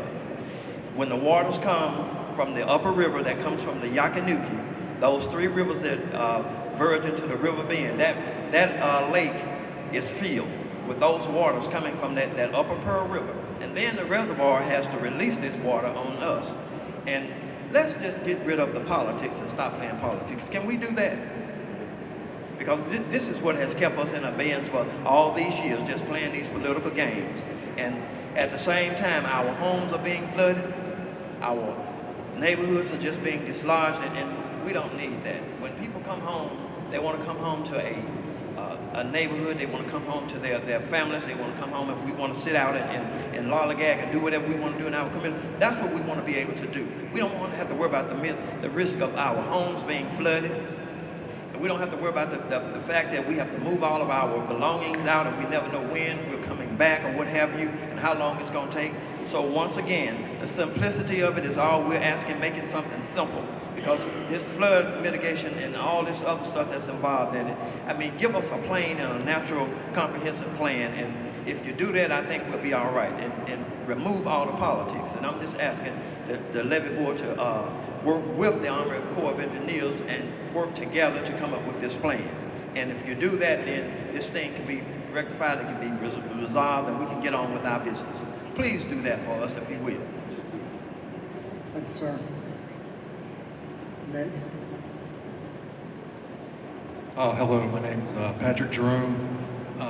I said a few things at the earlier meeting, but I have some questions for this one. I do want to point out with what the mayor said about these costs for being relocated or having your home raised are pretty significant, but being flooded every year is not free. Neither is flood insurance. So. But I do have a question about, we've talked about 2020 and 2022 floods, but what about 2023? What about low water? You could walk across the Pearl River most summers. The Savannah Street water treatment plant is already under EPA decrees to get more water from the reservoir than it is now. Will building a weir above it reduce the amount of water that it gets, and will the increased evaporation from the lake make that plant harder to operate?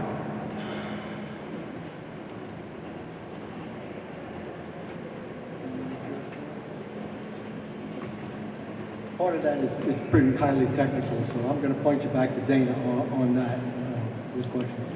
All right. Why was the levee plan rejected?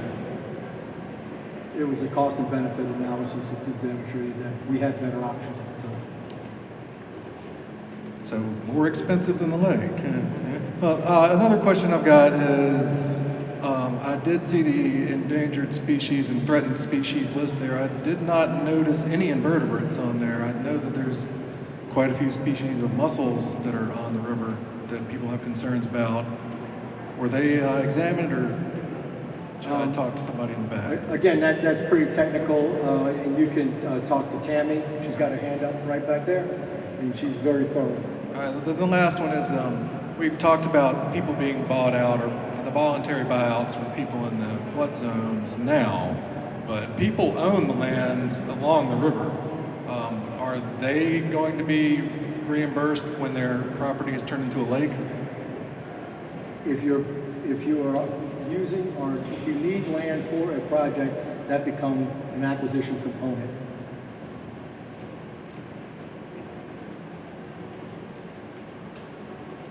Thank you, sir. Good afternoon. Hello. I am Ramona Williams, the president of the McLeod Neighborhood Association. Thank you, gentlemen, earlier for referring to our neighborhood, the McLeod Neighborhood Association. My question relates to the timeline that the report will be submitted in December. And we know that we have a national presidential election in November. My question is, this plan, with all of our energy and efforts being put into it, where does our plan stand should there be a change of leadership come January 1? Thank you for that thoughtful question. So technically, the plan continues to move forward. It's just a question of who is the Assistant Secretary of the Army for Civil Works at that time. So there could be a change in administration, and if that happens, and my current boss vacates that position, there's usually an acting civilian in that position. The question is whether they actually have the authority to make a decision if he does not make one. But overall, the work still continues. It's not affected by the person in the job. It could affect the timing of who approves it. Yes, Does that make sense? that's my concern. We've been dealing with this issue for a number of years. Will it now be put again on the back burner, and will we still have to deal with the flooding of our homes here in Jackson? Yeah, so I completely appreciate your concern because it's actually my job to worry about this. And so that subtlety is really important, right? Our goal is to avoid that situation. I can't pre-position my boss to make a decision, right? So the question is he able to sign a record of decision, which obviously there's a lot of work we have to get done collaboratively, meeting all the compliance laws and those things. Can he make a decision based on that positions us to be able to move forward in some way? That is the ultimate goal here, and that is my job to make sure it happens. So we do have your assurance that? I have your assurance that I will do everything I can to advance in whole or in part that project. Okay, we got it on record, right? Okay, you heard, in whole or in part. I can't control all the politics that go with that. Thank you. Thank you, ma'am. Next, sir. Hey, I'm David Farr. David, would you get a little here? Thank you. My name is David Farr. I'm a lifelong resident of Jackson, and I've been following this project, or the efforts to control flooding on the Pearl, since I was 9 years old when my family lost our downtown business and many of our friends lost their homes in the Easter flood.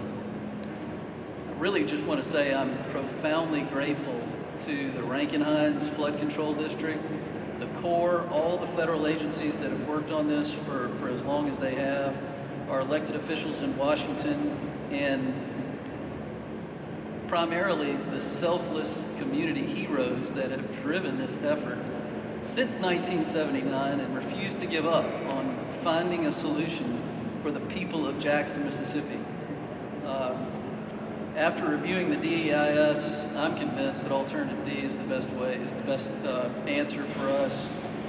I really appreciate the emerging clarity from these meetings. You know, that it was a little tough to suss out some of the hot button issues, like the fact that downstream water quantity is only going to have negligible, the alternative D would only have a negligible impact on downstream water quantity. The issue with the non-structural solutions, initially having a higher benefit to cost ratio, but that being based on 100% participation. So when you bring that into the realm of reality, it really just falls off the radar. This issue of induced flooding showing up in the model within the margin of error, you know, so that's not, so many of the comments today and this afternoon and this evening have just been driven by ideology and just dogmatic adherence to, you know, some principle in a field of study. But when you start looking at the practicalities, it becomes really clear that we have the opportunity to address our flooding and get the recreational benefits of the Weir, and we'll never get this chance again. For a city like Jackson to get this opportunity, it's just not something that we can take lightly. And so I just felt like I had to come and voice my support for Alternative D, and thank you so much for the work you've done. We'll work on written comments with a little more specificity, but thanks again. Sounds good, thank you. So I would just make one observation, sir. You mentioned about the inducements. The inducements that identified, these areas are already getting flooded without project conditioning. And so, yes, there are inducements, but they are relatively small, and they do quickly run out as you get farther downstream. So, thank you. Ma'am. Hey, I'm Audrey Harrison again, a citizen of Hinds County. Just to clarify, there are no new inducements of flooding that would come from Alternative D with Weir. Is that what you just said? It's only existing flooding areas. There's no new inducements. Okay. So we need to be very clear on this, okay? So we rely on the computer models that are generated, and we make our decisions on that. That model is showing a 6-inch increase in water surface elevation just below the Weir. We don't ignore that. We say that is a real problem, and we add the non-structural components to address that to the plan. What we're telling you is that as we advance and we move through the project, and we'll continue to do modeling all the way through it, it may be an artifact of the model, but we can't say that now. So we treat it as though it's absolutely real. In the future, it may be something different. That's all we're trying to point out. Right, but that's new flooding. That's new, and that's inducements. It's an increase in water. For example, that house may be flooding, it gets a foot of water in it, and we're saying, well, with this plan, it might get 18 inches. Yeah. That's the inducement, change in water surface elevation. Okay. Thank you. How do you plan to mitigate the point source wastewater discharge and sewage into the Pearl above the weir in alternative D? So within the new little lake, or big lake, I mean, I think it is big lake, how is the point source pollution in terms of wastewater discharge and sewage that we know we have a problem with within this watershed, when that's trapped behind a weir, how is that going to be mitigated? And then I'll go ahead and ask my second, and then you can answer both parts. Will drinking water be sourced from above the weir in alternative D? I'll let you do the latter part. I think as far as I know, first of all, just as a fundamental point, and then we have Troy answer broadly here, is in any situation where we have sewage coming into a river that is beyond our authority to implement, we're going to work with the local government and our federal sister agencies to make sure that we're trying to do the whole government wherever we can, and that's important here. And now I'm going to tell Troy to tell me what he said in the report. Well, what we talked about in the report is that there are a lot of actions going on right now. EPA is working with I think the city of Jackson. The Corps of Engineers has a couple of projects that are going on to address those issues. So if we have something going on, sometimes we consider it as resolved while we're going along. If it's not, it's something that we would note. And as you said, when you build a project, you have to consider all of those considerations, all those things that are going on. And as Robin said, some of them are not ours to fix. Right, but when we trap the water, so now at present it goes downstream and is diluted, right?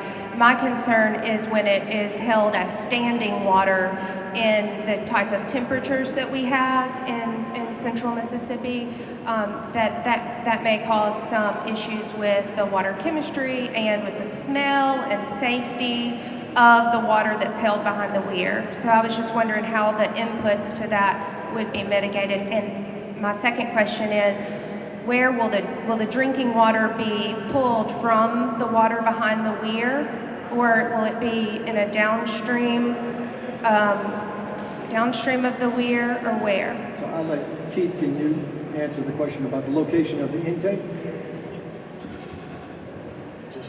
Yeah, so the proposed intake would be above the weir because you need to have a standing pool. But let me point out a few things. You mentioned point sources above the weir. There are no actual point sources. There's actually one intermittent point source at the drinking water plant at O.B. Curtis that can discharge. There are no point sources within the project area of wastewater. Point source implies a point of discharge, which would have to be a treated permitted discharge, so it wouldn't be raw sewage anyway. North of the Ross Barnett Reservoir, you have multiple point sources that discharge treated wastewater that flows down into the reservoir.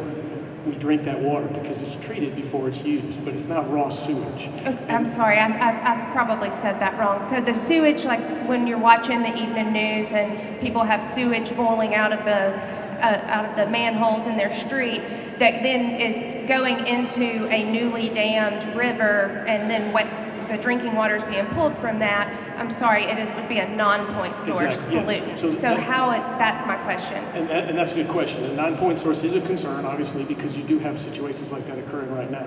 But as the Corps has already mentioned and certainly can expand upon, there is multiple projects underway right now to address all of that. EPA has a consent order with the Jackson folks, and they're having to fix it. Jackson Water, the new entity that was created that took over the sewer, they're in the process. They've already got projects underway. They've fixed numerous bypasses and other raw wastewater that is discharged in the river right now. By the time anything like this, whatever project is decided, you're talking years from now, and their plan is to have those wastewater non-point source problems fixed. So all of the non-point source pollutants and sewage specifically would be completely fixed before any construction happened and before anybody gets their drinking water from a standing collection of that wastewater. Well, I didn't say that sequence. There's a lot of things associated with it. The Corps has to pick a project. The city of Jackson would have to determine that they wanted to locate a plant at that location and have a withdrawal as well. And of course, I don't know what the time sequence is of the wastewater repairs. We know they're underway, and it's a published schedule they have, and it's over the next, I think, 5 to 10 years. So there's a lot of variables that you're asking for, and there's a lot of parties, not all of them are in the room. Yeah, so we're just not sure what sequence and when that'll happen. Okay, thank you. Do you have plans to relocate the proposed threatened and endangered mussels in the area of planned excavation in alternatives D and E? So I did want to say one thing. Jackson and the Pearl River itself, Jackson was settled because of the Pearl River, and the Pearl River is named because of the freshwater pearly mussels that inhabit this reach of the river. So are the threatened and endangered species going to be removed and relocated? The individuals that actually do the dives and determine, the existence, and then working with her to actually work in my office. So we can get some information. We tell you how that actually occurs in any project. I talked to Tammy in the back. Tammy's got her hand up. She can tell you specifically how we handle all of the species in the area. Okay, so they are going to be moved, right? Okay. But I don't know what the plan is. That's what I'm saying. You back there. They're going to be moved, Tammy. Thank you. All right. Okay. I'll get behind her. Before you go, though, the guy in purple shirt, David, he's our HGRW guy. If you got any additional questions, he can handle it. Thank you so much. Yes, ma'am. Hello, I'm Jan Hilligus from West Jackson. We're talking here about water that too often goes places that people don't want it to be, right? Often on the same newscasts, we hear about places in the West and other places where the water table is going down and gets to be much too low. Has anyone with the Vicksburg Corps talked with each other or with anyone from other Corps areas about the fact that when people want to pay for it, they move oil all over the country, all over the world, in pipelines. And whether it does not make sense to consider moving water the same way from where it is not wanted to where it is wanted, and making a plan for that.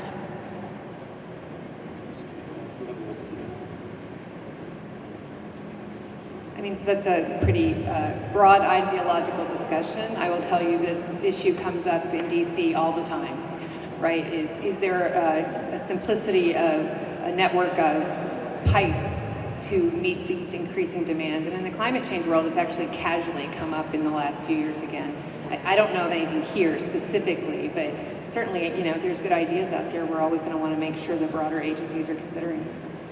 I don't know of anything active in this area. Unless you do, Troy. No.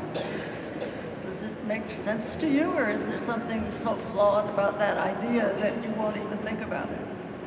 I'm happy to talk to you more about it afterwards. It's not that it's flawed, it's actually just a lot more complex than it sounds. It seems easy to put pipelines on, they all need permits, there's all kinds of things that go with them. And who takes it, what's the timing, how do you decide? Those are operational issues that in many cases environmental permitting agencies would have issues with. So it depends on where you sit on the issue more than it is about the technical ability to do it. Why would you be opposed to it? I'm sorry? Why would your position be to oppose it? I couldn't tell you. It depends on where people sit. We're not opposing it. I'm just telling you it's not generally a practical option. It's pretty costly. But let's talk some more after. I'll talk to you more about it and see if I can better understand what I'm missing here. It's very simple. I'm no scientist. It just makes common sense to me that when you have the technology already to send send a dangerous fossil fuel thousands of miles away, that you could also send water and solve a problem for everybody. Thank you, ma'am. Sir? I think I may have been the tallest guy this evening. Good evening. My name is Tim Henderson. Just a quick question concerning analysis. There are some challenges currently with some of the stormwater drainage within the city. And we're seeing it in creeks, we're seeing it in different parts. Was there analysis done, or how in-depth was the analysis with respect to any impact, unintended consequences per se, on Jackson's stormwater drainage, right? And so just in the modeling that was used, how deep, how far did it go, how wide? My recommendation would, if you would go back and see Dana Morey. She's in Dana Laurie, raise your hand. Dana Morey, are you back there, Dana? I'm not seeing her just this minute. David, the gentleman in the purple shirt going right there can help you with her. There she is. Thank you. There's Dana right in the back. Thanks, sir. Yes, ma'am. Okay, I just have a few more. Has there been a design of the weir for alternative D released? I didn't see it in the draft EIS. I apologize if I missed it. And will that be released during the public comment period? Yeah. Well, we do not have the design in the draft. There will be some basic design features that will be included in the when everything is said and done. Yes. Okay, thank you. Along those lines, you mentioned, or I think the person who talked about mitigation mentioned a fish passage structure. Could you tell a little bit about what that looks like and what types of fish can pass? I'm worried about the large-bodied, bottom-dwelling fish that is threatened, the Gulf sturgeon, and wondering if it'll be able to pass over that type of structure. And that is a little bit of a detailed question. And Tammy Gilmore in the back there. I'll catch with Tammy about a couple of these. That is her right up her alley. Okay, I saw that there was a listing decision for the Pearl River map turtle, and that's a turtle that only occurs here in the Pearl River. It occurs in the project area, and now it's federally listed as threatened. Will there be another consultation in response to that decision, and will that happen before the deadline of the project? That's a Tammy question as well. Now, we're currently in consultation, so. Okay. And then part of the mitigation rule, the 2008 mitigation rule that's used to mitigate for any losses to waters of the U.S., which was discussed, is that mitigation is to be in kind, meaning the same type of mitigation, and the little boxes in the little table show the different kinds, but also within the watershed. Is there an assurance, or has there been an investigation to see if there is the amount of mitigation property available within the Pearl River watershed for a project of this size? And also, how will those financial assurances be made ahead of time? Because that cost, the costs that were listed in the draft EIS are astronomical for mitigation. Will there? I just would wonder. I would not like, as a citizen, with this resource being partly mine and my dollars being used to fund it, for this to happen or impacts be made and then money run short or not be assured for the proper mitigation. Yes, ma'am. I hate to sound like a broken record, but Tammy is your person for that. Oh, here we go. So we do believe that there's enough land available to create mitigation or restore the mitigation requirements, right? In the basin, and that's what we're working towards. Typically, we'll identify 2, 3, 4 of them and then present those because competition drives us to make sure that there's availability of that throughout. The question about setting funds aside, mitigation is a project feature. It is not different than, say, the weir. In addition to that, law indicates that you should do mitigation before or concurrent. So those actions would go together. So when we get authorized for a project, the cost of mitigation is included. We've identified local sources. It's almost always in the basin. If it's not in the basin, we have to go up most into the secretary to get out of the basin. So we don't believe that's going to happen, and we tell you that it will be part of the plan. Okay, that's good to know. And then there was mention of a monitoring and adaptive management plan for mitigation. Is that going to be presented to the public as well? Yes, as part of the mitigation plan, we develop a pre-monitoring, post-monitoring, and we monitor to success. And at the point of success, we turn it over to the sponsor to maintain. Is there a date of release of that plan? We hope to have that plan in the final. We're working towards that. Hopefully we can get to that, but we'll keep you up on whether it be in the final or subsequently developed. Okay, thank you.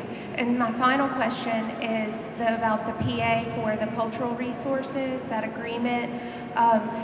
Will the cultural resource impacts of alternatives D and E be released to the public? There's little nuances to what you release to the public, and I think Jason is here. So Jason is our expert in that, and he can kind of walk you through how a PA works, what's releasable and what's not. Okay. Because you could imagine some cultural resources you want to protect from. But maybe just the types and numbers and general information. You don't want to cause any digging or anything. Jason can walk you through the plan. But that mitigation, then the cost for that would be included as well. Absolutely. And that'll be provided. Yes, that'll be part of our. Because I think they were provided for alternative C, but not, and for B that was dropped, but maybe not for D and E. Yeah. We also have Jeremiah here too. He's also. Okay. I have a lot of people to catch up with. Thank you so much for your time. But they're great questions, and thank you. Thank you, ma'am. Yes, ma'am. Good evening. I am Kathleen Hutchison. I can't tell if you can hear me. Ma'am, could you stand a little closer and maybe repeat your name? Okay. Kathleen Hutchison. Can you hear me now? As a property owner along the Pearl River, I share concerns with other property owners about the DEIS that has been released.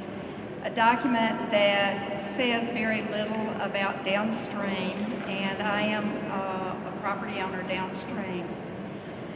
The Corps states that one lake is not feasible in this document, but then suggests a slightly smaller lake in the CTO Alternative D with the same problems and issues I think that you would have found with the one lake.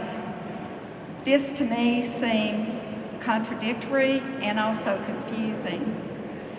I am not an engineer, I am not a hydrologist, I do not understand a lot of this, so if these questions are dumb, I apologize in advance.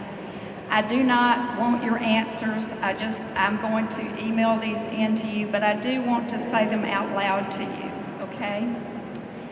Why consider another lake when the current reservoir operations are already causing property loss and damage downstream while operating under regulations that are very outdated? I don't know why Corps doesn't ask Congress for authorization to update these regulations to help those of us downstream. In the CTO Alternative D, construction involved reveals the possible impact of toxic hazardous waste sites locally and downstream.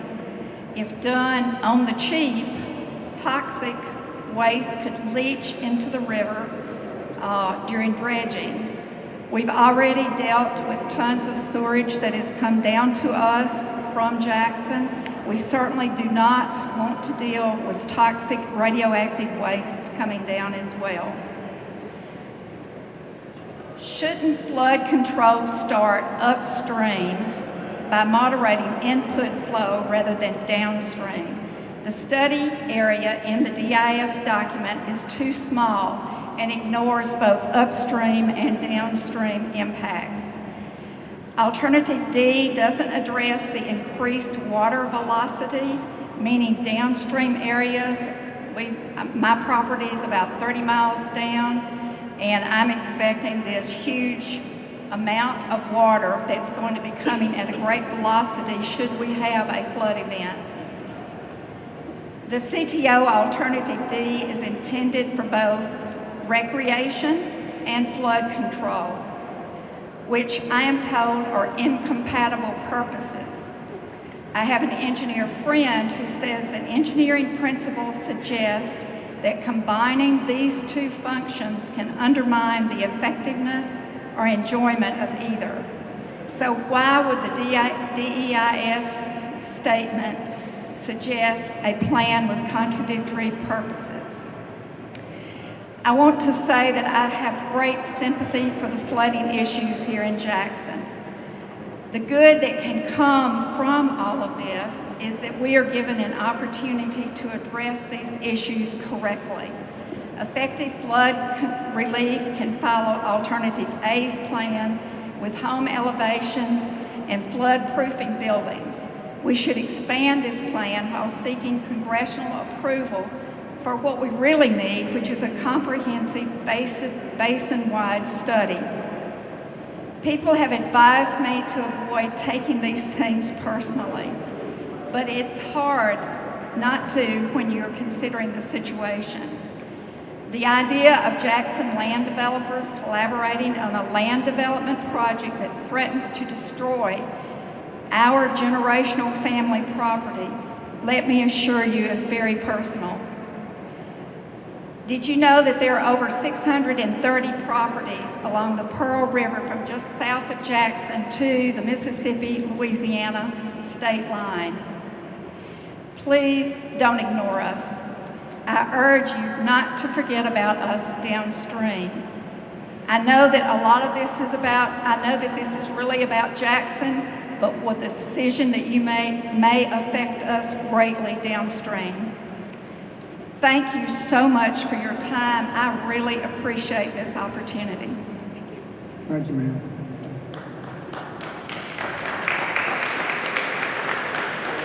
Yes, sir. Dennis Rickey, I'm a resident of Rankin County. Where I live is not subject to flooding from the Pearl, but I think those whose properties are subject to flooding would be very interested in the answer that you give to the question I'm about to ask. So let's say the plan goes to the plan is going to go to the Assistant Secretary of the Army. He or she, whoever that is going to say yay, nay. Let's assume they say yes, we're going to do the project. And this is the project that I choose. And so let's say the cost of the project is $500 million. And let's say the current appropriation does not cover $500 million, but Congress acts and you have the full $500 million. Based on your experience of other projects, once full funding and the decision of the Assistant Secretary of the Army is made, how long will it be before the first shovel of dirt is turned to start construction? An estimate, rough estimate.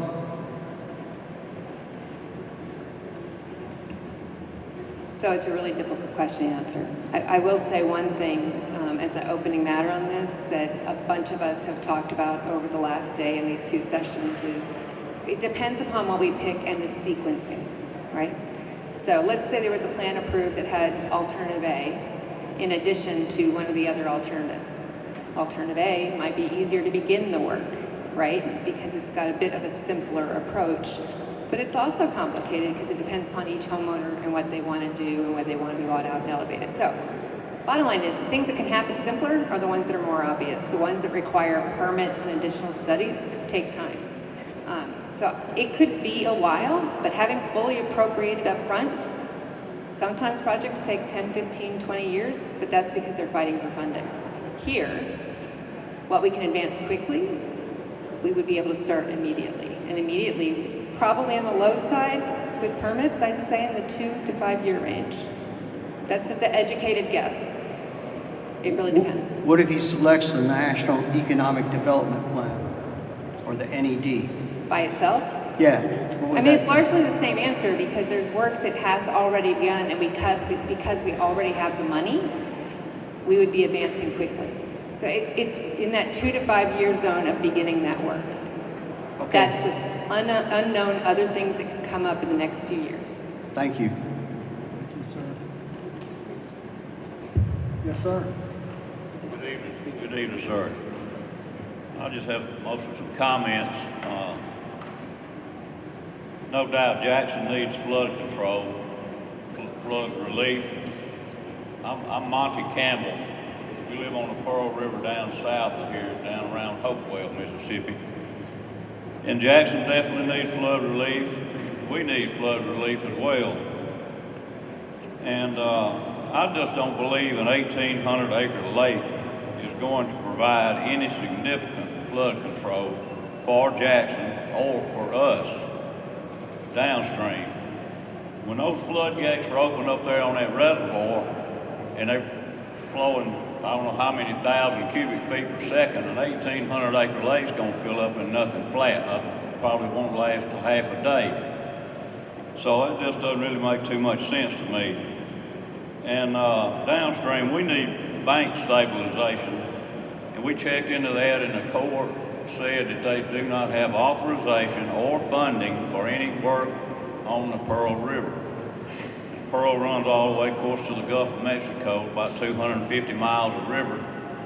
And when you figure that you got both sides of the river, so that gives us about 500 miles worth of frontage. And it seems like we ought to have a little pull, having that many landowners involved in what's going on. But anyway, we need bank stabilization in the worst kind of way. We're suffering severe bank erosion from these heavy rains and flooding that's going on. Seems like to me we would need more than an 1,800-acre lake that people are talking about here. Seems like we would need a big, huge, dry lake that could hold the floodwater temporarily and then let it ease out over time. But we've had, since back in when the reservoir was built in 63 or 64, we've suffered. They'll open those floodgates when they feel need be, and the water will, they'll drain it down to where it suits them, and then they'll close the gates pretty suddenly. They used to do it worse than they do now, but they would shut the gates down. The banks are saturated, and when they close those gates suddenly, the banks erode. I mean, they slough off, and the trees slough off, and that sort of thing. So that's the same thing that's going on now. That's been going on since about 63 or 64, 65 along in there. About 60 years worth of it's been going on. And we live down there and have a lake that we irrigate out of, and the bank erosion is about to erode into that lake. So it's a top concern of ours to try to do something about bank stabilization.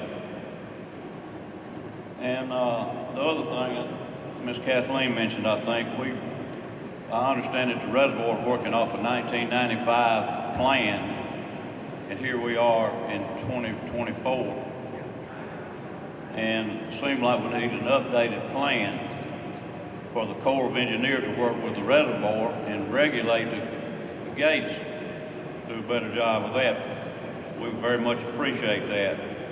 And before any kind of lake or anything would be built, it seems sensible. The only thing would make sense to me would have a basin-wide study of the whole Pearl River before they jump the gun and put in some sort of lake. And the one question I'd like somebody to answer would be, all the development that's going on in Hines, Rankin, and Madison counties, with all the pavement, all the buildings and all of that, that increases the runoff that we're having to deal with downstream. I'm wondering if there are any laws in effect that make it mandatory for people to have retention ponds to hold significant amounts of water, runoff water, where all this construction's going on, so that it can be let out slowly and not have quite as much impact on the flooding that we're seeing. Thank you very much. Thank you, sir. Anybody have to know that? What did he say? About the retention ponds possibly in Hines, Rankin, and Madison counties, or where the development's going on, you know, and we're getting all this runoff. Yeah, well, typically, those kinds of measures are managed by the state, county, or municipalities. They will pass ordinances restricting development and methods of managing runoff. Be dictated by the state? Well, it's going to be one of those, depending on the scale. Yes. Is it state, county, or the municipality? Thank you. I'm Sarah Seabrook, and I have kind of the unique perspective of being born and raised, being in Jackson and living through the floods, and being a property owner downriver. And I just kind of want to piggyback off what they say. Kathleen and I actually own the properties that we have together. And when y'all sit up here and say it takes this long for the water to come down, we sit and we go, we're very scientific, we stick a stick in. I can watch overnight the water go up 3 feet. And I can watch it drop 3 or 4 feet in less than 24 hours. Whatever is happening up here is having huge impacts downstream. We used to get, as a child, I got in the river and caught mussels. We won't even get in the river anymore. It's disgusting. It's turned from a beautiful river into a muddy river. And I hope that when y'all are making your decisions, because I know this is all about Jackson, that those of us who have land downstream, the impact on us is different, that it should be equally important. I hate anybody's house to get flooded. I think that's terrible and horrible, and things in Jackson need to be done and need to be fixed. But what's happening, I mean, the property we have is third generation.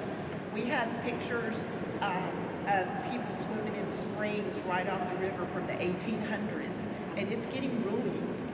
And we're very passionate about what's happening to us is as important as people up here too, and there just aren't as many of us, but we want our perspectives to be considered equally, because just because we fix the problems up here, it's not going to fix them downstream. So what's happening downstream, and I know we're just in that big purple or the big box, we're not in the major consideration for this, and we need to be. Thank you. Thanks, ma'am. Yes, sir. Hello, my name is David Ruppel. I live in Hinds County. So I have a question. I'm opposed to alternative D, but I do have a question about alternative D. If you put in the weir, is there going to be any kind of flood control structure associated with that weir? Like some sort of gate that releases water, any of that, or is it just going to be a standard weir? So it's an overflow. Okay. It'll go completely over the top. We're under a flood, it's almost as if it's not there.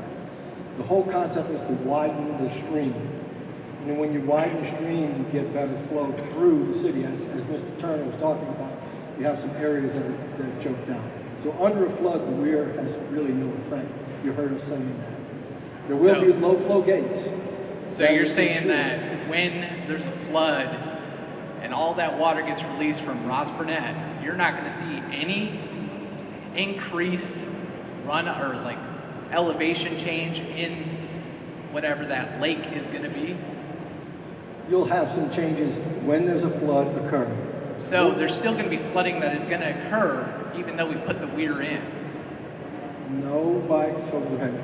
Why don't we, I can take this and we can go to the back and work through it, but essentially the way you manage water surface elevations in a stream is in the cross-sectional area, how big it is, and then the roughness of it. Correct. So you take this stream that's rather narrow, full of trees, grass, and stuff like that, has a very high roughness, and so when the water tries to go through, that friction causes the water surface to go out. So in this case, you widen the stream, so you get the benefit of a longer cross-section, but at the same time, it's relatively smooth because you don't have all the trees and stuff like that. So those two things allow the water to move quickly through the system.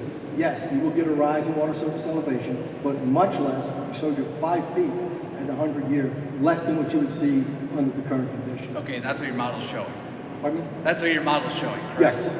Okay, thank you.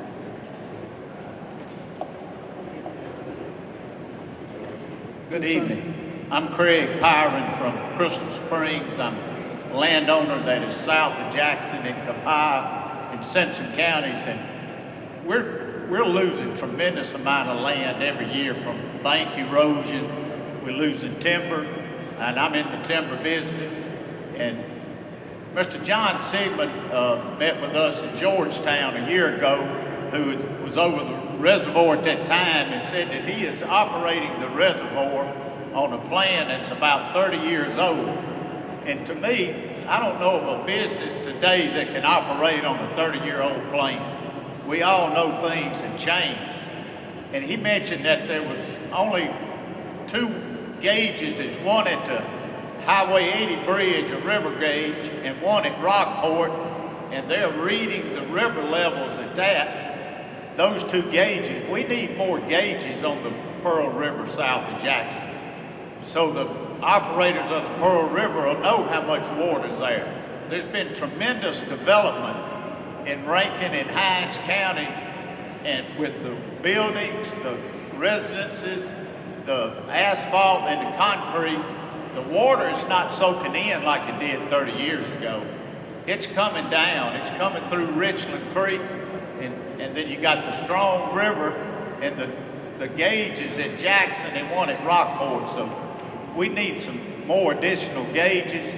And to me, I know there's been a lot of money spent and a lot of research done, but how could you build a magnitude of a project like this without a basin-wide study from the beginning of the Pearl River to the mouth? How could you do that? Thank you. Thank you, sir.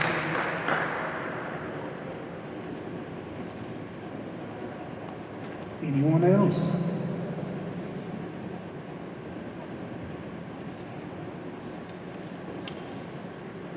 Well, we still have opportunities with our subject matter experts in the back. We would just like to tell you thank you so much for attending. Thank you for your questions, your feedback, and we just wish you a very safe travel home. And we will do this again in the morning in Slidell. Thank you all. Good night. Thank you.